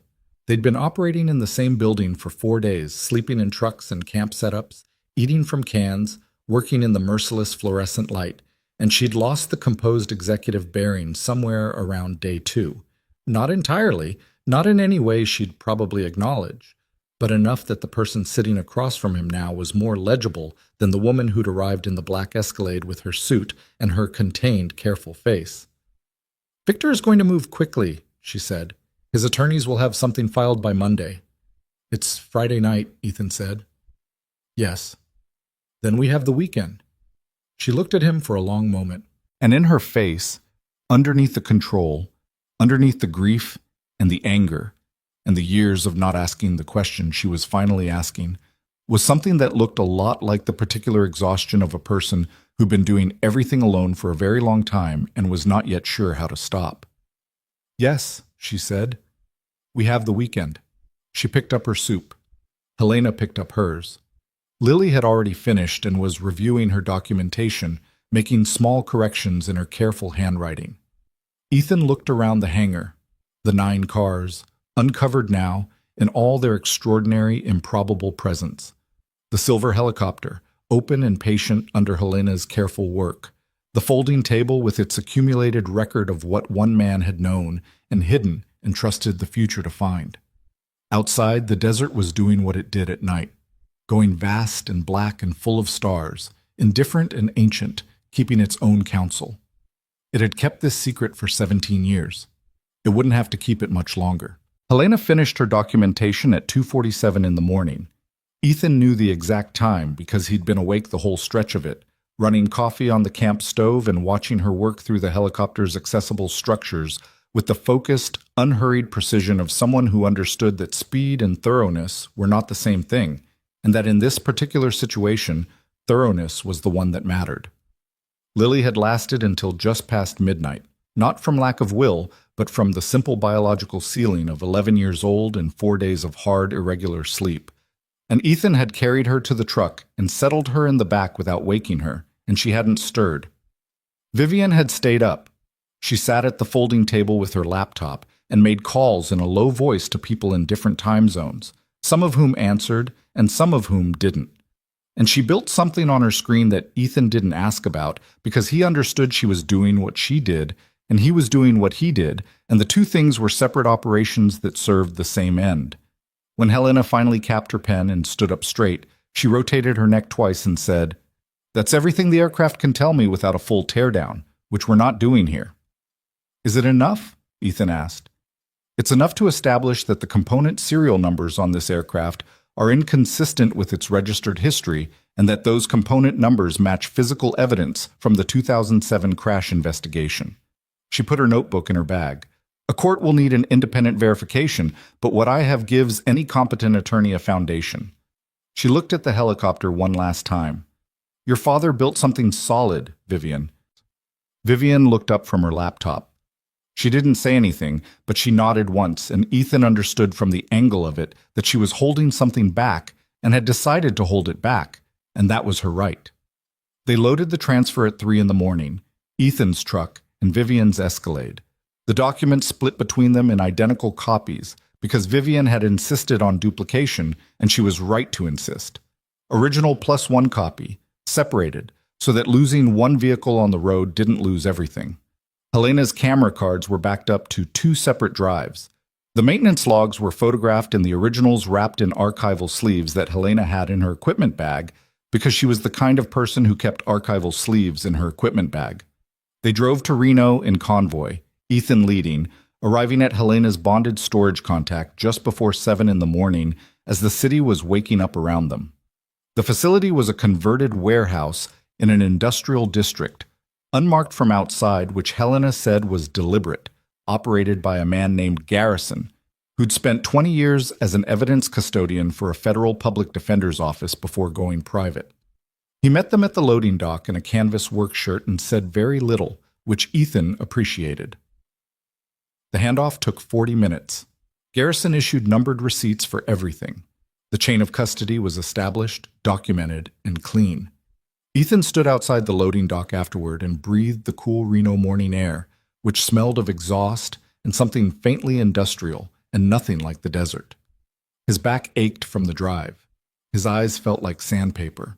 He called his attorney at 7:30. Victor Blackwood's legal team filed a preliminary injunction motion Friday night, his attorney said, which was 4 minutes into the call after the preamble. Emailed to the court clerk at 11:45 p.m., because they knew the court wouldn't process it until Monday, but they wanted it in the queue. Ethan had expected this. Grounds? They're claiming the vehicles in your hangar are corporate assets of Blackwood Aerospace Technologies that were inadvertently omitted from the dissolution inventory in 2019.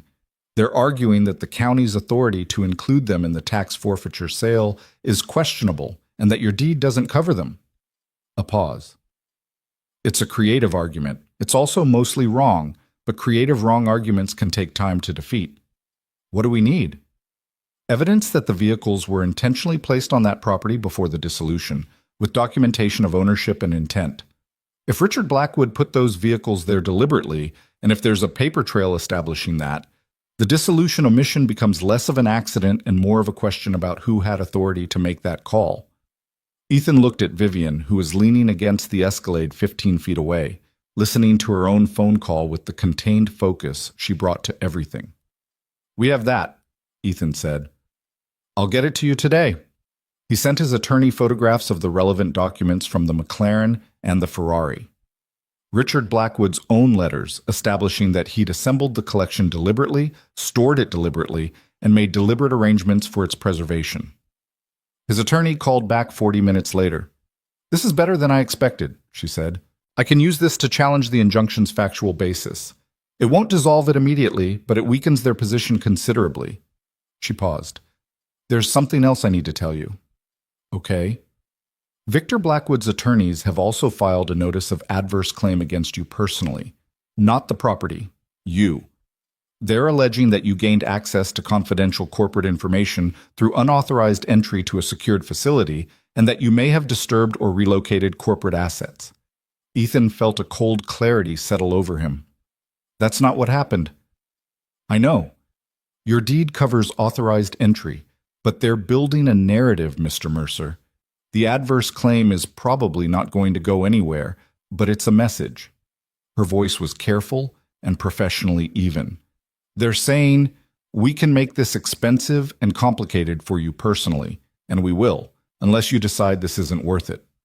He stood on the loading dock of Garrison's warehouse in the early Reno morning and let that sit for a moment. 2 years ago, he'd been sleeping in his truck in a Bakersfield parking lot. A year ago, he'd been doing contract work for $70 an hour and sending Lily to school in shoes that were getting too small. 6 months ago, his mother had died and left him just enough to try one more thing, and he'd looked at government auction sites for commercial property in the middle of the night and found an abandoned airfield in Nevada with a reserve price so low the auction had gone unclaimed twice. He wasn't a man with resources. He wasn't a man with lawyers on retainer or board members to mobilize, or a forensic accountant on speed dial. He was a man with a deed, a daughter, and enough stubbornness to have driven 5 hours into the desert on a bet that something might be there. Victor Blackwood's attorneys were right that they could make this expensive for him. They were wrong about the rest of it. "Tell them no," Ethan said. A pause. "Mr. Mercer, tell them my position is that the deed is valid. The collection is mine under the terms of the sale, and that any further communications should be directed to your office." He paused. "And tell them that certain additional information has been secured in independent legal custody and is being reviewed by relevant parties." Another pause. Longer. "Are you certain about that last part?" "Yes." He could hear her making a note. "All right, I'll respond accordingly." She was quiet for a moment. "What you just told me to communicate? It's true, I assume." "It's true." "Then they'll know they're not dealing with someone they can simply wait out." A pause. "Be careful, Mr. Mercer. That communication will provoke a response." "I know," he said. "That's fine." He hung up and walked over to where Vivian was finishing her own call. She looked at him. "Adverse claim filing? You knew?" "I expected it. Victor's lead attorney, man named Pryor, out of San Francisco, he plays a specific game. First move is always to make the other party feel personally threatened. It's designed to separate people from their resolve." She put her phone in her pocket. "Did it work?" "No." She almost smiled. "Not quite." "Good." She looked at the warehouse behind him. "My attorney says the injunction motion is weak. The omission from the dissolution inventory is difficult to explain given my father's documentation of intent. Victor's team didn't know about those letters. They filed based on the dissolution paperwork alone." She paused. They made a move before they had the full picture. That's a mistake. They were rushed, Ethan said. Someone told them about the property and they reacted fast. Victor reacts fast when he's afraid, she said. My father wrote that. Afraid men with resources make expensive, visible mistakes. She looked at the street. Victor just made one. They drove back to the property separately, arriving within 20 minutes of each other around noon. Lily was awake when Ethan pulled in, sitting in the camp chair outside the hangar eating crackers and reading, her backpack organized beside her in the way she organized everything when they were between established places. Ready to move, but settled where she was. How'd it go? She asked. Good, Ethan said. Documents are secured. She nodded, went back to her book. He sat beside her for a few minutes and drank water and looked at the airfield, at the cracked runway and the tilted fence and the high white Nevada sky pressing down on all of it. And he thought about the phone call from his attorney and the adverse claim filing and the particular feeling of being a target of resources you couldn't match. And he sat with it until the feeling settled into something he could manage. He'd been here before. Not this specific situation, but this specific feeling. The one where someone bigger than you has decided you're a problem and started applying pressure. And the question isn't whether the pressure is real. It is. The question is whether you're built to take it or whether you fold. He'd folded before. He'd like to say he hadn't, but he had, at a specific moment 4 years ago with his former business partner, when the legal pressure had gotten costly and the personal toll had gotten heavy, and he'd accepted a settlement that was bad for him because he was too depleted to keep fighting. He'd lived with that. He still lived with it. He wasn't going to fold again. The phone call from Victor Blackwood came at 3 that afternoon, not through attorneys, not through intermediaries, direct to Vivian's phone, which rang while she was inside the hangar reviewing Helena's documented photographs. And she looked at it for 2 seconds before answering and putting it on speaker so Ethan could hear. Victor Blackwood's voice was nothing like Ethan had expected. He'd built an image of the man. From the documents, from Vivian's descriptions, from 17 years of second-hand understanding, and the image had a voice attached to it that matched, cold, deliberate, possibly theatrical. The voice on the phone was warmer than that, older, slightly tired in the way of a man in his late 60s who'd been carrying something heavy for a while. Vivian, he said, I think it's time we talk directly. We're talking, she said. I mean properly. Face to face. A pause. I know what you found.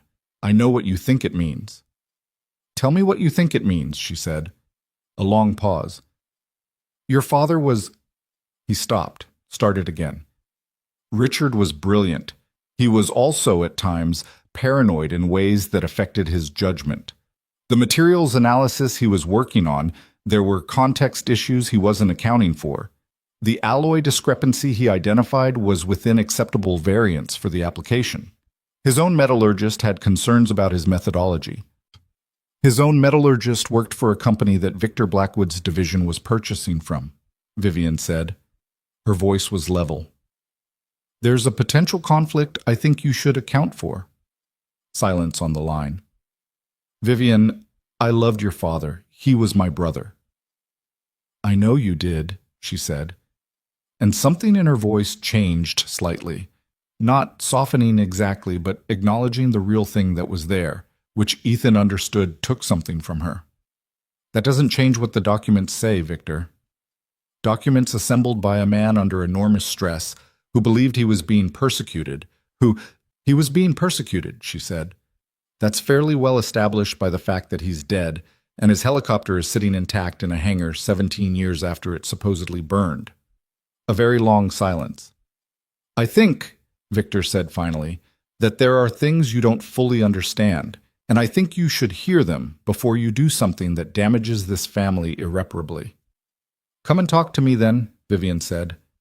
In person. At the property. Another pause. That's my offer. You come here, you say what you need to say, I'll listen. If you have a legitimate explanation for what's in these documents, I will hear it, I will consider it. Her voice was careful and absolute. But I won't be managed from a distance, Victor. I won't be handled by attorneys and phone calls and adverse claim filings against men who have nothing to do with your decisions. She paused. Come and talk to me. The line was quiet. "I'll think about it," Victor said. He sounded, Ethan thought, like a man doing math in his head. "Don't think too long," Vivian said. "The documents aren't going anywhere. Neither am I." She ended the call. Helena had been standing near the helicopter through all of it, not pretending not to listen. "He's not going to come," she said. "No," Vivian agreed, "but he needed to know that I'd offer it. It changes his next calculation." She set her phone down. "He'll try something else now. He'll try to reach the evidence." "It's in Reno," Ethan said. "He'll try something else then." She was right. It came that night. Ethan woke at 2 a.m. to a smell. Not immediately alarming, just wrong. A faint chemical sharpness underneath the desert's usual mineral dry smell, and something else, something with a petroleum base. He lay still for 3 seconds trying to place it, and then he was out of the truck. He smelled it the moment his feet hit the ground. Fuel. Not engine fuel, not the normal trace smell of a working vehicle. This was stronger and wrong in its location, coming from the south side of the hangar, and as he walked quickly around the building's corner, he could see it.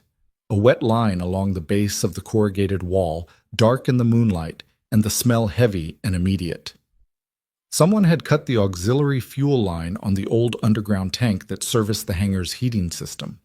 A tank that hadn't been active in years but still contained residual fuel, and they'd opened the drainage valve and let it run along the building's foundation. The quantity wasn't catastrophic. The tank was mostly empty, and the fuel had pooled rather than spreading far. But pooled aviation fuel at the base of a metal building with electrical systems running inside was not a situation you watched develop. He moved fast. He woke Vivian first. One knock on the Escalade window, 2 words. Fuel leak, and she was out of the vehicle before he'd finished the second word. He ran back to the tank and found the drainage valve, manual, older design, and it had been turned with a wrench. He could see the tool marks on the fitting, and he closed it by hand, his fingers slick with residue. Vivian was already on the phone with the county fire non-emergency line, not 911. There was no fire yet, and 911 brought documentation and investigators and questions about how this happened that they weren't ready to answer publicly. The non-emergency line got them advice and a duty officer who told them to keep the area ventilated and avoid any electrical draw until the fuel dissipated. They cut the breaker to the hangar. They opened both vehicle doors and the personnel entry and let the desert air move through. They worked by flashlight for the next 2 hours, monitoring the dissipation, keeping the space clear. Lily slept through it. Ethan had let her sleep. At 4 in the morning, he sat on the concrete pad outside the hangar entrance, smelling of fuel and sweat, and looked at the desert night. Helena sat beside him. She'd arrived at the sound of activity and had been helping without comment, which was her way. "This is the escalation," she said. "Yeah. They're not just trying to tie up the legal process anymore. They're trying to destroy the evidence." "The evidence isn't here anymore," Ethan said. "It's in Reno. They don't know that, or they know and they can't reach it there, so they're trying to make the whole situation untenable." She was quiet for a moment. A fuel leak at a property with aviation-grade materials and old electrical systems. If it had gone differently, it could have looked like an accident. Ethan thought about that, about the word accident and what it had covered for 17 years. "We need to call the police," Helena said. "Document this." "If we call the police, Victor's attorneys will argue we compromised their injunction process by—" "Ethan." She said his name in the flat, direct way she said things when she wanted him to hear her. "Someone came to this property at night and opened a fuel drain valve at the base of a building where people were sleeping. You, Vivian, your daughter." She paused. "This is not a legal strategy anymore. This is something else." He looked at her. She was right, and he knew she was right. And the part of him that had been managing this as a dispute about property and documents and legacy had to catch up to the part that was sitting outside in the dark, smelling of fuel. He stood up. "I'll call the sheriff's department." "Good. I'll also call Vivian's attorney. She should know this happened before she makes any moves in the morning." He made both calls while the first gray light was beginning above the eastern ranges. The Mineral County Sheriff's Department sent a deputy, a man named Ortega, who arrived at 6 and walked the perimeter with them and looked at the drainage valve and the wet marks on the foundation and the tool marks on the fitting with the careful, non-committal expression of a man who was recording what he saw without yet deciding what it meant. He took photographs. He took statements.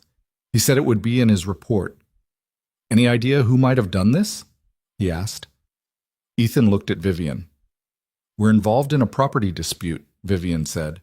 "We've had legal filings in the past 48 hours from an opposing party. I can provide names and documentation." Deputy Ortega wrote this down. He wasn't fast, but he was thorough, and Ethan appreciated that. Victor's next call came through attorneys, as expected, and it arrived not at Vivian's office or Ethan's attorney, but at Garrison's bonded storage facility in Reno. A legal letter demanding access to the materials for inspection on behalf of Blackwood Technologies' pending injunction. Garrison called Vivian's attorney, who called Vivian, who called Ethan. "He found the storage facility," Vivian said. "How?" "Probably followed us from the property to Reno Friday night, where they had someone watching the property and picked up our departure." She was quiet for a moment. "Either way, he knows the documents are out of the building." "He can't access them without a court order," Ethan said. "No, but he can file for one, and he can argue that since the materials are derived from an asset he disputes ownership of, any analysis or transfer of those materials was improper." She paused. "Pryor is good at finding angles." Ethan was standing at the hangar entrance, looking at the dried fuel marks on the south wall, still visible in the morning light, a dark line along the foundation that Deputy Ortega had photographed, and that Ethan had photographed himself 3 times. He kept looking at it. "The fuel line," he said. "What about it?" "That's his mistake," Ethan said. "The legal maneuvering, the injunction, the adverse claim, trying to access the storage facility. That's expensive and slow and complicated, but it's defensible. He can argue he was protecting corporate interests." He looked at the drainage marks. "But someone came here at night and opened a fuel valve while you and I and my 11-year-old daughter were asleep inside. That's not a legal strategy. That's a decision made by a scared man." He paused. "And we have it documented in a sheriff's report." Vivian was quiet on the line. "Use it," Ethan said. "I intend to." A pause. "The board meeting is in 8 days. I need to be in that room with what we have, not in a courtroom fighting Pryor's injunction for the next 3 months." She paused. "I'm going to reach out to 2 federal contacts, one at the FAA, one I know personally who works with the NTSB, not officially, informally first. I want to know if there's an appetite for reopening the Blackwood crash investigation before I walk into a board meeting carrying this. What if there isn't? Then I go to the board anyway." Her voice didn't waver. "But federal interest changes the calculation for the board members. Victor has allies on that board. Some of them will stay allied with him regardless of what I present. But if federal investigators are already moving," she paused, "it becomes a question of who they want to be standing next to when this lands." It was a cold calculation, and it was probably right, and Ethan was glad it wasn't his job to make it. "What do you need from me right now?" he asked. "I need you to hold the property," she said. "Don't leave it unoccupied. If Victor's people came once, they'll come again, and next time they might bring something more than a wrench." He looked at the empty airfield, the cracked runway, the tilted fence, the pale sky. "I'll stay," he said. He brought Lily into that decision honestly, which was how he tried to bring her into everything. He sat her down at the folding table that afternoon and told her what had happened with the fuel line and what it meant, and he watched her process it in her characteristic way. Still, interior, taking the thing apart in her head and looking at the components. "Someone did it on purpose," she said. "Yes, because they're afraid of what we found." "Yes. And you want to stay here?" "Yes. But if you're not okay with that, I'm okay with it," she said. "Lily, I know what you're going to say." She looked at him with the direct, undecorated attention she'd always given him, even when he probably hadn't deserved it. "You're going to say it's your decision, and you'll do what's right for me, and I can go somewhere else if I want to." She paused. "But it's also my decision because I'm here too, and I want to stay." He looked at her. This is important, she said. What you're doing. It's important and it matters and you're doing it right. She said this the way she said everything, flatly, without performance, as a statement of observation rather than reassurance. I'm not going to leave because something got a little dangerous. A little dangerous. A fuel line opened at the base of a building while they slept. Your judgment on what's a little dangerous is 11 years old, he said. My judgment on what's worth doing is also 11 years old, she said, and you've been listening to it. He had. He couldn't argue that. Stay close to the building, he said. Don't walk the perimeter at night. If anything feels wrong, wake me. Obviously, she said, and went back to her book. The next 3 days were a particular kind of tense that Ethan hadn't experienced before. Not the sharp fear tension of immediate threat, but the drawn, grinding tension of a situation that was moving in multiple directions simultaneously and that he couldn't fully see. Vivian was in and out, making trips to Reno and one to Las Vegas to meet with attorneys and contacts, returning each time with new developments that she delivered in the terse, efficient way she had when she was managing several things at once. The FAA contact had listened and been non-committal, but had not dismissed it. The NTSB contact had been more specific. There had been internal questions about the 2007 investigation at the time, never formally pursued, and if someone presented physical evidence that the component serials didn't match, reopening was at least feasible. The word feasible had, apparently, been enough for Vivian. Helena had driven to Tucson, where she'd tracked down Gerald Carroll's retirement address through a combination of public records and a former colleague who owed her a professional favor. She'd called Ethan from outside his house. He knows why I'm there, she said. He opened the door and looked at me and went white. Did he talk? We're talking, she said. It's complicated. He's not a bad man who did a bad thing. He's a weak man who did a bad thing, which is different in some ways and worse in others. She paused. He had a daughter in the hospital in 2007. Very sick. The medical bills were catastrophic. Someone offered him an arrangement. She was quiet. He tells me he didn't know anyone would die. He says the anomaly he closed the investigation on, he genuinely believed it was explainable by operator error. He just closed it faster than he should have and didn't look too hard at the components. A long pause. I don't know if I believe him. Does it matter? Legally, yes. Personally, I don't know. She sighed. He's willing to make a statement. In exchange for some kind of cooperation agreement, he'll need an attorney, which he can't afford, but he'll make a statement. I'll talk to Vivian's attorney, Ethan said. That conversation happened the same evening. Vivian's attorney, a woman named Sue Lynn Park, who'd arrived on the scene 5 days prior and whom Ethan had come to think of as indispensable, listened to the Carroll situation with the rapid, assessing intelligence she brought to everything. If Carroll makes a signed statement about the investigation timeline and the arrangement, even without naming Victor directly, it corroborates the pattern, she said. Combined with the financial routing records your team found, the component serial numbers from Dr. Cross's analysis, and the metallurgical reports from the hidden documents. She paused. I can walk into a federal office with this. Will they move before the board meeting? Vivian asked.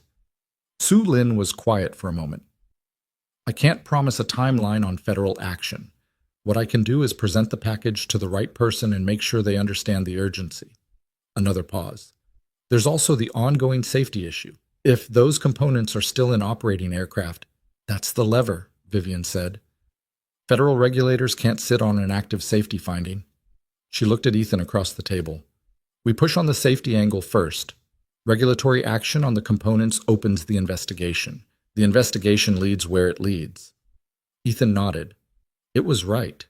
The safety issue wasn't a legal strategy. It was real. It was the thing Richard Blackwood had died trying to surface.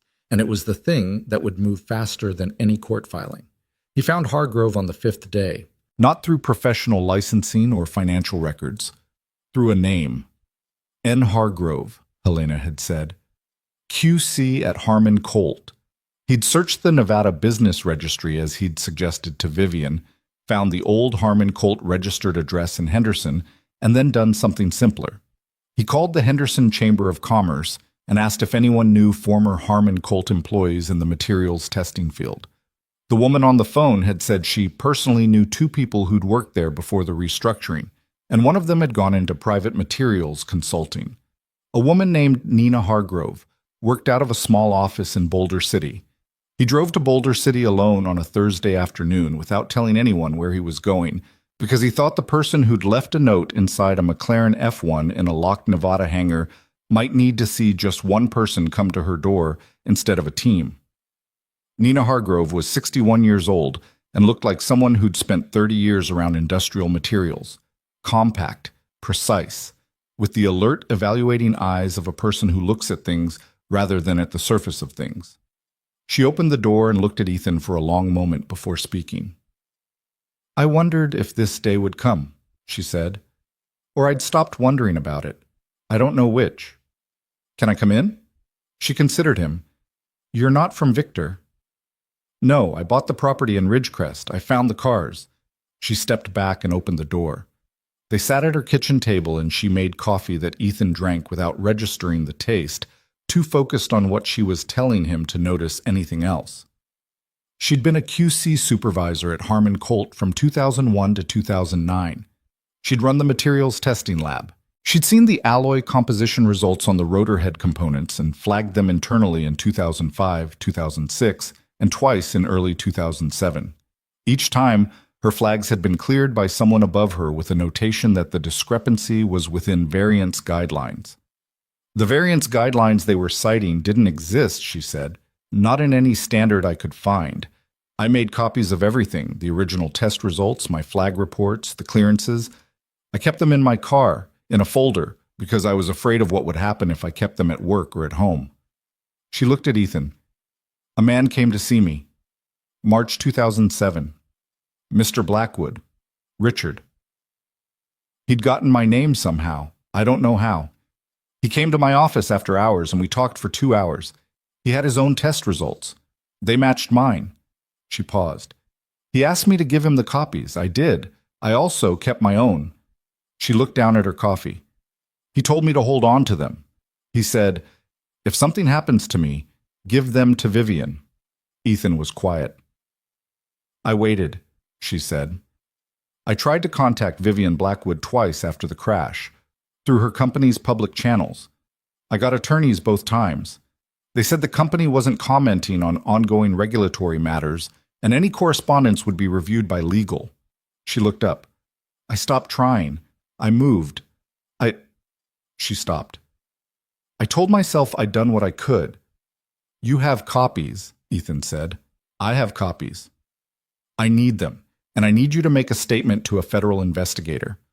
She looked at him for a long time, and whatever she was weighing in that look, the years she'd been sitting with it, the calls she'd tried and the doors that had closed, the folder she'd kept in her car because she'd been afraid, whatever the weight of it was, it landed. "All right," she said. He drove back to the property with her copies in a sealed folder on the passenger seat, and the window down, and the desert air moving through the truck at 70 miles an hour. And he called Vivian and told her about Nina Hargrove. And when Vivian was quiet for a moment after he'd finished, he understood that the quiet meant something had moved. "She has copies," Vivian said, "her own test results, her flag reports, and the clearances that overrode them, independent of everything your father assembled." He paused. "It's a second chain of evidence. When can she make a statement?" "Whenever you need her. She said she's ready." Another pause. "The board meeting is in 4 days." "I know." "We have enough," Vivian said. Not triumphantly. Not even with relief exactly. Just as a fact stated, the way she stated things. "We have enough to walk into that meeting and into a federal office and not be dismissed." Ethan pulled into the airfield entrance, tires on gravel, the hangar rising ahead of him in the afternoon light. Lily was outside with Helena, helping her label photograph prints that Helena had picked up from a print shop in Ridgecrest. They both looked up when his truck pulled in. He got out. He stood for a moment and looked at the hangar and thought about the man who'd built this archive, systematically, deliberately, in the knowledge that he was running out of time, hiding pieces of the truth in the frames and panels of extraordinary cars in a locked building in the desert, trusting that someone would eventually find it. trusting specifically that Vivian would find it, or that the truth had enough structural integrity to hold up on its own until she did. "Good news?" Lily called from across the yard. "Yeah," Ethan called back. "Good news." She held up a photograph she'd been labeling. "Helena says these are the serial number matches on the rotor mast. She says they're definitive." "She's right," Ethan said. "Come inside when you're done. We need to do some planning." He walked into the hangar. The silver helicopter sat in its faded painted lines, access panels still open from Helena's work, patient and present in the flat afternoon light. He stood in front of it for a moment the way Vivian had stood in front of it the first day she'd walked in, not possessively, not dramatically, just acknowledging it. 17 years, a locked door, a crescent-shaped scratch, and a dead man's archive and a piece of desert nobody wanted. 4 days to the board meeting. He turned around and started getting to work. The night before the board meeting, Ethan couldn't sleep. This wasn't unusual. He'd slept badly for most of the past 2 weeks, the kind of fractured, surface-level rest you get when your body is present, but your mind refuses to fully disengage. But this was different from the other sleepless nights. The previous ones had been driven by urgency, by the forward pressure of things that needed doing. This one was quieter, and in some ways harder, because the work was done. The documents were in Sue Lynn Park's hands, organized into a legal package she'd described as the most comprehensively self-corroborating evidence she'd presented in 22 years of practice. Helena's component analysis was finalized, signed, and submitted to both the FAA and NTSB through the contacts Vivian had reached informally 2 weeks prior, who had since become considerably more formal. Gerald Carroll's signed statement was in the package. Nina Hargrove's independent documentation, her own test results, her flag reports, the clearances that had overridden them, formed a second chain of evidence that existed entirely outside of anything Richard Blackwood had assembled, which meant the two collections confirmed each other in the way that independent witnesses confirm a fact. There was nothing left to do tonight, and so there was nothing to prevent him from simply lying in the truck cab, looking at the Nevada stars through the windshield, and feeling the full weight of the past 3 weeks settle onto him. He thought about the $87,000, his mother's money. The last thing she'd left him, in a will written on a standard form she'd bought at an office supply store because she didn't have an attorney, because she'd never had enough to need one. She'd left him everything she had, and it had amounted to enough for a bet on a piece of desert that nobody else wanted. He thought about sleeping in this truck in a Bakersfield parking lot and telling himself it was temporary. He thought about Lily, at 11 years old, climbing into the same truck at 6 in the morning with her backpack and her book and her gas station burrito and saying, "Okay, Dad." Like trust was a simple thing, like it cost nothing to give. He didn't think he deserved that trust. He hadn't thought so when she gave it, and sitting here with 3 weeks of desert grime and fuel smell and bad coffee and almost no sleep accumulated on him, he still didn't think so. But he tried to be worth it. And there was a difference maybe between deserving something and trying to be worth it. He wasn't sure what the difference was exactly. He just knew he felt it. He got up at 5 and made coffee and watched the sun come up over the eastern ranges. And when Vivian emerged from the Escalade at 6, she looked at him with the particular expression she'd developed over 3 weeks of proximity. Not warm exactly, not the kind of warmth that announces itself, but the kind that's simply there when you look for it. "How are you?" she asked. "Fine," he said. Then, more honestly, "Tired. Nervous." "Me too." She accepted the coffee he handed her. "Both." They stood there for a moment in the early light, drinking coffee on the concrete pad of a Nevada desert airfield, and Ethan thought about how strange it was that the two of them had arrived at this particular moment from such completely different directions. Her from a boardroom and a family legacy and 17 years of grief she'd managed by staying in motion. Him from a truck and a bet. And a daughter who'd never stopped believing he'd eventually figure something out. Different worlds, same desert. "Whatever happens today," he said. "Whatever happens today," she agreed, as if finishing the sentence was unnecessary because they both already knew the rest of it. The board meeting was in Las Vegas, in the Blackwood Technologies Tower on the western edge of the business district.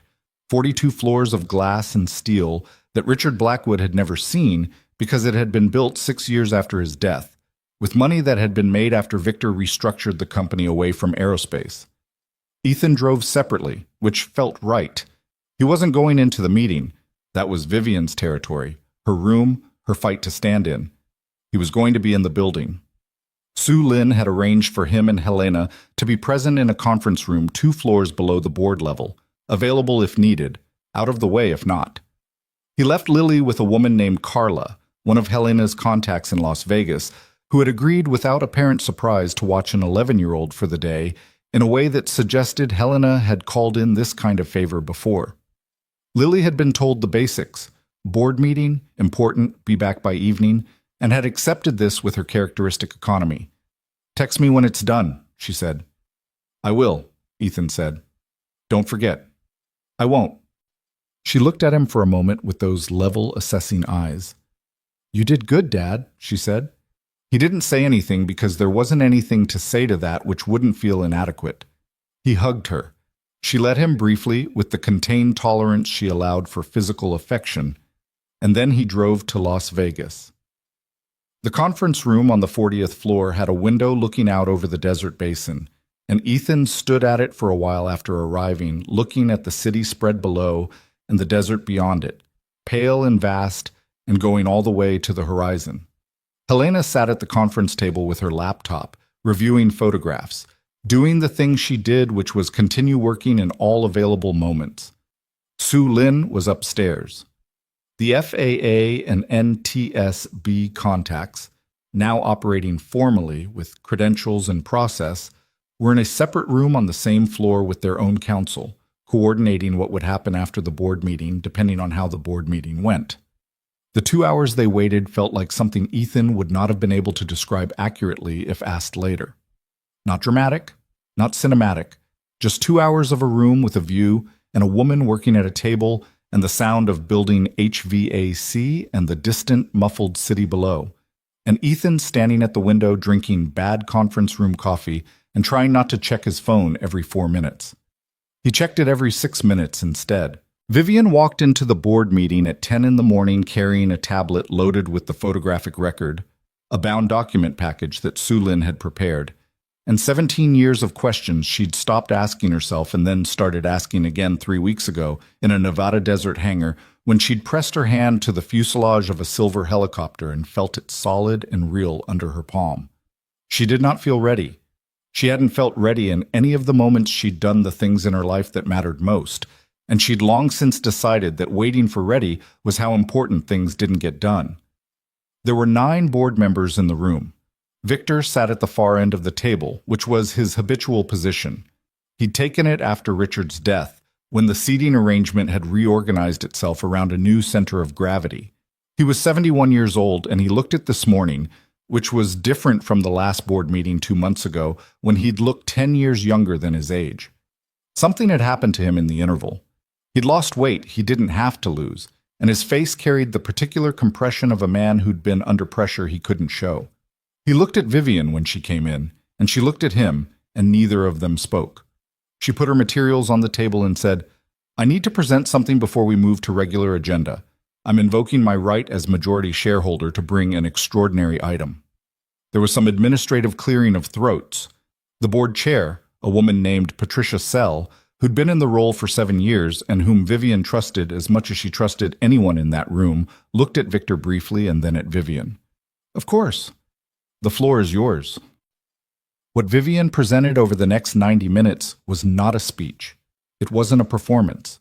It was as closely as she could make it what her father would have called a systems presentation. Each component in relation to every other, everything in sequence, everything load-bearing and interdependent. She walked through the physical evidence first, the helicopter, its component serial numbers, Helena's analysis, what the numbers proved about what had and hadn't burned in a Nevada field in 2007. She walked through the documentation from the hangar, purchase approvals, metallurgical reports, shipping manifests, the routing records with their handwritten annotations. She presented Nina Hargrove's independent test results, which predated everything else, and came from inside Harmon Colt itself. She presented Gerald Carroll's statement, which she did without editorial comment, because the facts spoke in a register that editorial comment would only have cluttered. She didn't accuse Victor directly until she had laid every piece of physical evidence, every document, every chain of corroboration in front of the 9 people at that table. Only then did she say his name. Only then did she say, "These approvals carry your signature. These component clearances carry your initials. The payment routing connects to a retainer that connects to the lead investigator who closed the crash investigation in half the standard time. The helicopter my father supposedly died in is intact and in a Nevada storage facility waiting for independent verification." Victor tried to speak twice during the presentation. Both times, Vivian looked at him with the level, absolute patience of someone who had waited 17 years for this room and was not going to be interrupted inside it, and both times he stopped.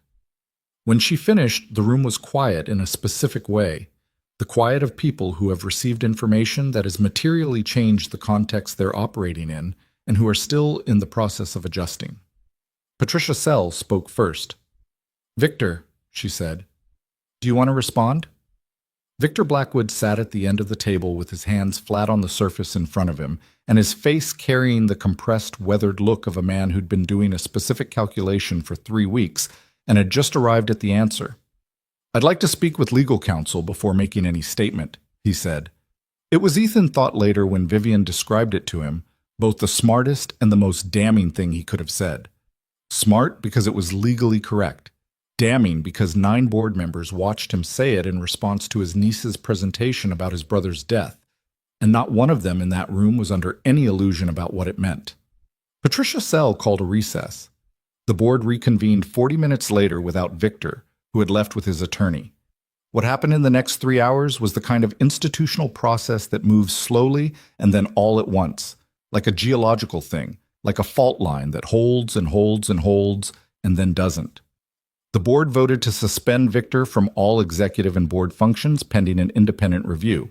They voted to engage outside counsel. They voted, at Vivian's specific and prepared proposal, to immediately notify the FAA of the affected component shipments and to cooperate fully with any federal investigation. The last vote was 11-0, which was possible because Victor had already left, and because the 9 members present understood that the only safe position available to them was the correct one. Sue Lynn Park walked into the 40th floor conference room at 2:40 in the afternoon. She set her tablet on the table and looked at Ethan and Helena. "Board suspended Victor and voted to cooperate fully with federal investigation," she said. "FAA and NTSB representatives are meeting with Vivian and the board chair now. The component recall notice will go out through regulatory channels today." She paused. "It's done." Helena looked up from her laptop. She didn't say anything. She nodded once, the same 2-finger salute she used for good morning.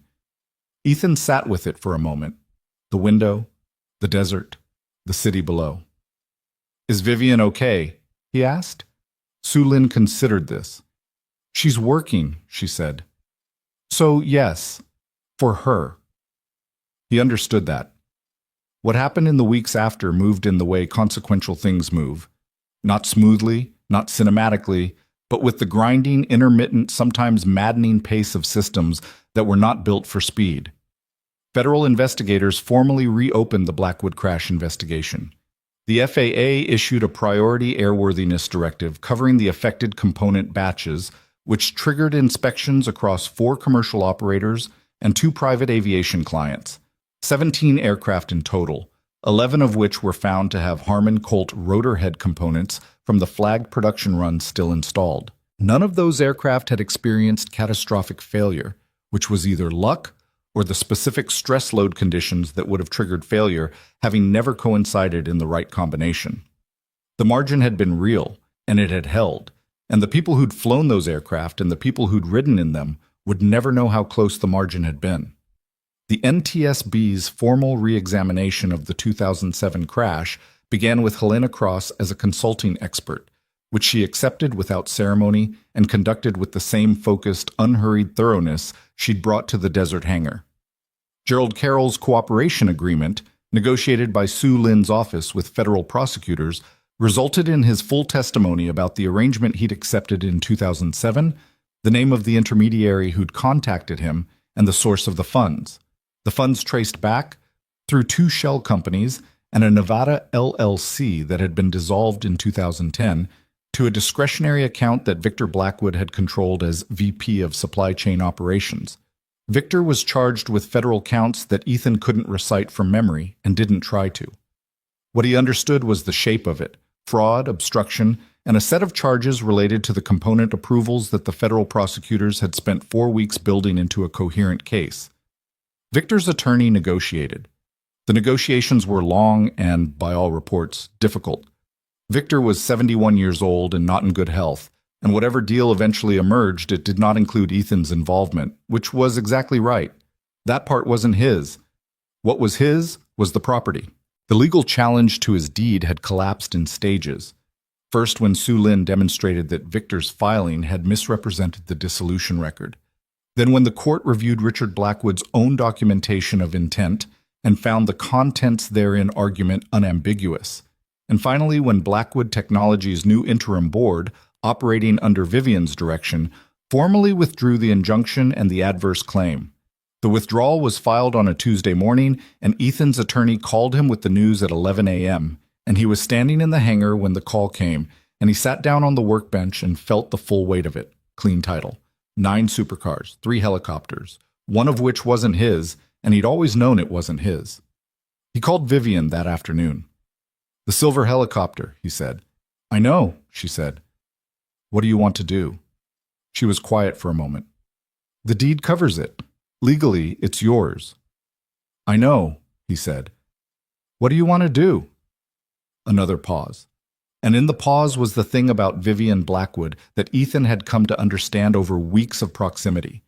That beneath the executive control and the careful management of everything, she felt things the same way anyone felt things, maybe more so, because she'd spent so long not letting it show that the feelings had nowhere to go but deeper. "I want to restore it," she said. "My father built it. He flew it. I want it to fly again." A pause. "Would you accept a purchase?" "Fair market value. Independently appraised." "No," Ethan said. Silence. "I would accept it as the asset it is," he said. "Part of the estate your father assembled. You're his heir, not me. That one goes back to you." He paused. "The other 8 cars and 2 helicopters are mine. That one's yours. That seems right." She was quiet for a long moment. "You don't have to do that." "I know." "The appraisal on that aircraft." "I don't need it," he said. "I have enough." He did. Dave Gutierrez had completed his full appraisal, and the total value, confirmed by 2 independent appraisers subsequently engaged by the court process, came in at $34 million for the 8 remaining vehicles and 2 helicopters, net of a legal fund Ethan had set aside for Sue Lin's fees, which had been substantial. After taxes, which his new accountant had walked him through with the careful clarity of someone explaining something important to a person who'd never had to think about it before, he had more than he'd ever had in his life by a factor he genuinely couldn't absorb in a single sitting. He'd sat with the final figure for 3 days before it stopped feeling theoretical. He didn't spend any of it immediately, which surprised people who assumed they understood what a man who'd slept in his truck would do when he stopped having to sleep in his truck. He set up a basic account for Lily's education that he funded first, because that was the non-negotiable. Then he made a list. The list had one item on it: Mercer Desert Aviation and Motors. He'd been thinking about it since the second week at the property, when he'd stood on the cracked runway in the late afternoon light and looked at the airfield's dimensions and thought about what it had been built for and what it could be again. Not what it was. He wasn't trying to reconstruct the past, but what it could become. A working facility, aviation maintenance, classic vehicle service, storage for serious collectors who needed a desert climate and professional care. He knew the work. He knew engines and systems and the specific disciplined patience required to restore something that's been left to deteriorate. He knew what it felt like to be a thing that had been left to deteriorate. The renovation took 8 months. He hired a structural engineer first, then a contractor who specialized in industrial buildings, then a licensed electrician who spent 3 weeks rewiring the hangar's systems from scratch. He reactivated the water line with a county permit. He poured new concrete on the southeast pad. He had the runway assessed and found it structurally sound under the weathering, which saved him a significant sum. The fence came down in sections and went back up properly, and the control tower, which the structural engineer had described as a project and the contractor had described as a commitment, and Ethan had described as the thing he was most interested in doing, was rebuilt from its existing steel frame outward, 2 stories, functional, with windows that actually kept the weather out. He enrolled Lily in school in Ridgecrest that fall, 40 miles away, which meant a drive he made every morning without complaint because the school was good and the science teacher was exceptional, and Lily had opinions about educational quality that Ethan had learned over 11 years of proximity to take seriously. She didn't complain about the drive either. She brought her book and read in the truck and told him things about what she was learning with the same flat, precise enthusiasm she brought to information she found worth reporting. She'd started a project on aviation safety systems that her teacher had encouraged her to develop into a science fair submission. She'd interviewed Helena Cross by video call for 45 minutes and come away with 3 pages of notes. She said I could shadow her on a component inspection next year, Lily told Ethan on the drive home one afternoon. If you're okay with it. I'm okay with it, Ethan said. Good. She went back to her book. He thought sometimes about the shape of the past year. Not as a story, not in the constructed way that events become narratives after the fact, but as a physical thing, like a piece of terrain you've crossed, and are now looking back at from the far side. The distances were hard to account for. Not just the distance from the Bakersfield parking lot to the Nevada airfield, from the $43 wallet to the accountant's final figure, from the man who'd folded under pressure 4 years ago to the man who'd told Victor Blackwood's attorneys no and meant it. Those distances were real, but they weren't the ones he thought about most. He thought about the distance between what a thing looks like and what it is. He'd bought 11 acres of cracked desert and a rusting hangar, and everyone who'd looked at it had seen the rust, the decay, the absence of utility. A man who'd run out of options taking a bad bet because he had no better options available. That's what it had looked like. And it was also true. Both things at the same time.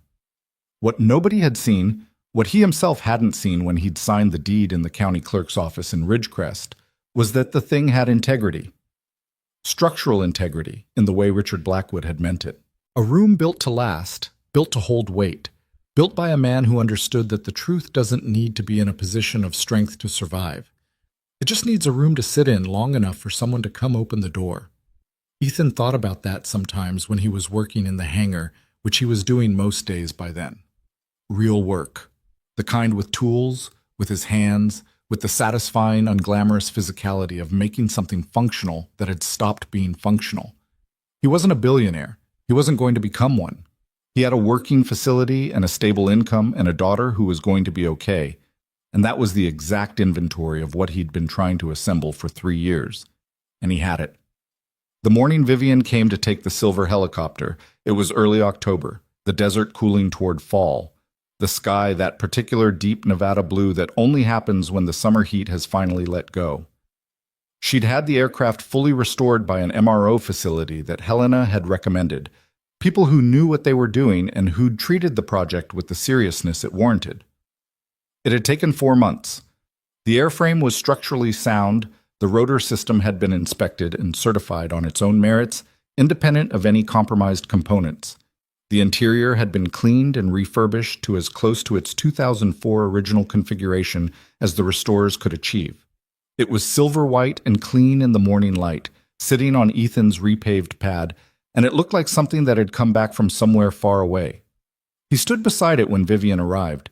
She was different from the woman who'd walked through the hangar entrance 11 months ago in the charcoal suit and the careful face. Not dramatically different. She hadn't been remade, hadn't been softened into someone she wasn't, but there was something less compressed about her, like a fist that had been held closed for a long time, finally opened. Not fully. Probably not fully for a while. But enough. She walked up to the helicopter and stood in front of it, and she pressed her hand flat to the fuselage the same way she'd done that first day. Not claiming it, just confirming it was real. "Ready?" Ethan asked. "Almost," she said. She reached into her jacket and took out a folded piece of paper. One of her father's letters. He recognized the fold. and she put it inside the cabin on the passenger seat and closed the door. He didn't ask what it said. That was hers. She went through the pre-flight with a thoroughness that Richard Blackwood would have recognized. She'd gotten her pilot's license at 22, renewed every year since, and she was methodical about it in the way of someone who understood that confidence without data was the most dangerous thing in engineering. When she was done, she looked at Ethan over the nose of the aircraft. "Thank you," she said. It was direct and unadorned, the way she said things when she meant them completely. "Your father did the work," Ethan said. "I just opened the door." She looked at him for a moment. "You stayed," she said. "That's not nothing." He thought about that, about all the ways you could be present or absent in a situation, about the difference between witnessing something and participating in it, about the choice. And it was a choice, every day, in every direction, to stay. "No," he said. "It's not nothing." She got in. He stepped back. The rotors turned, first slowly and then with increasing authority, and the sound built from a mechanical whisper to a full-throated roar that Ethan felt in his sternum. The helicopter lifted, not fast, not dramatically, with the measured patience of a machine that knew how to do the thing it was built for, and cleared the pad and rose into the Nevada morning. He watched it go. It banked west over the airfield, crossing the cracked runway and the repaired fence line and the rebuilt control tower, and then it climbed into the blue desert sky and got smaller and smaller until it was a silver point against the morning, and then the morning absorbed it, and it was gone. He stood on the concrete pad for a while in the quiet that came after the rotor sound faded. The desert made its desert sounds, wind in the creosote, something distant and mineral, the absolute indifferent silence of a place that was here before any of this and would be here after. He'd stopped finding the silence empty. It had taken time, but he'd come to understand that silence isn't absence. It's the condition in which things can be heard. Lily came out of the hangar behind him, wiping her hands on a shop rag. She'd been helping him sort a new parts delivery all morning, which she'd been doing on weekends for 6 months with a focused competence that made the work go significantly faster. "She's gone?" she asked. "Yeah." Lily stood beside him and looked at the empty sky. "Did it go the way you hoped?" He thought about the question honestly, the way it deserved. "Better," he said, "and worse, at the same time." She considered this.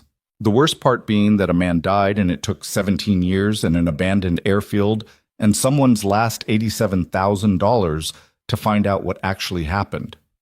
"Yeah," he said. "That part." She was quiet for a moment. "And the better part?" He looked at the airfield, at the runway and the fence and the control tower and the hangar behind them, with its new electrical and its clean floor, and the 2 remaining helicopters inside that were in the early stages of restoration. At 11 acres of Nevada desert that had looked like nothing from the outside. "We found it," he said. "Someone built something to last, and we found it, and it lasted." She thought about this.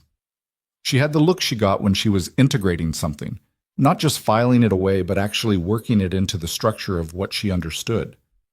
Then she nodded once, the way she always nodded when she'd arrived somewhere.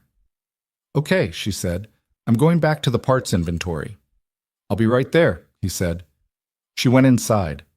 He heard the hangar resume its sounds.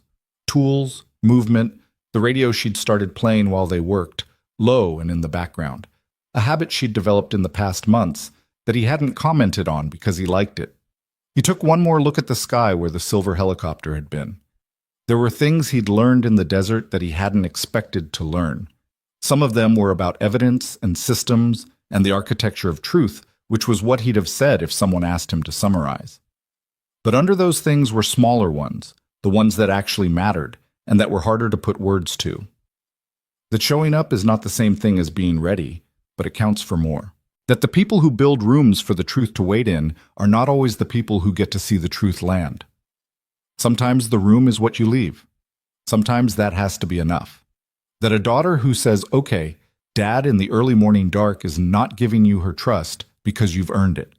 She's giving it to you because she's decided to, which is different and heavier, and the only version of trust that means anything." that $87,000 and 11 acres of cracked desert can be, depending on what's inside them, the most consequential thing you ever own. That the locked door is not an obstacle to the truth. It's where the truth lives, waiting. He turned around and went back to work. Inside the hangar, his daughter was counting parts and humming something under her breath that he didn't recognize. And the two helicopters sat in their bays in various states of disassembly and becoming. And the Nevada light came through the high windows and lay across the concrete floor in long, clean rectangles. And outside the desert went in every direction to the horizon, patient and enormous, and full of things that had been waiting a long time to be found. Some of them were still waiting. Ethan Mercer was in no particular hurry. He had the room.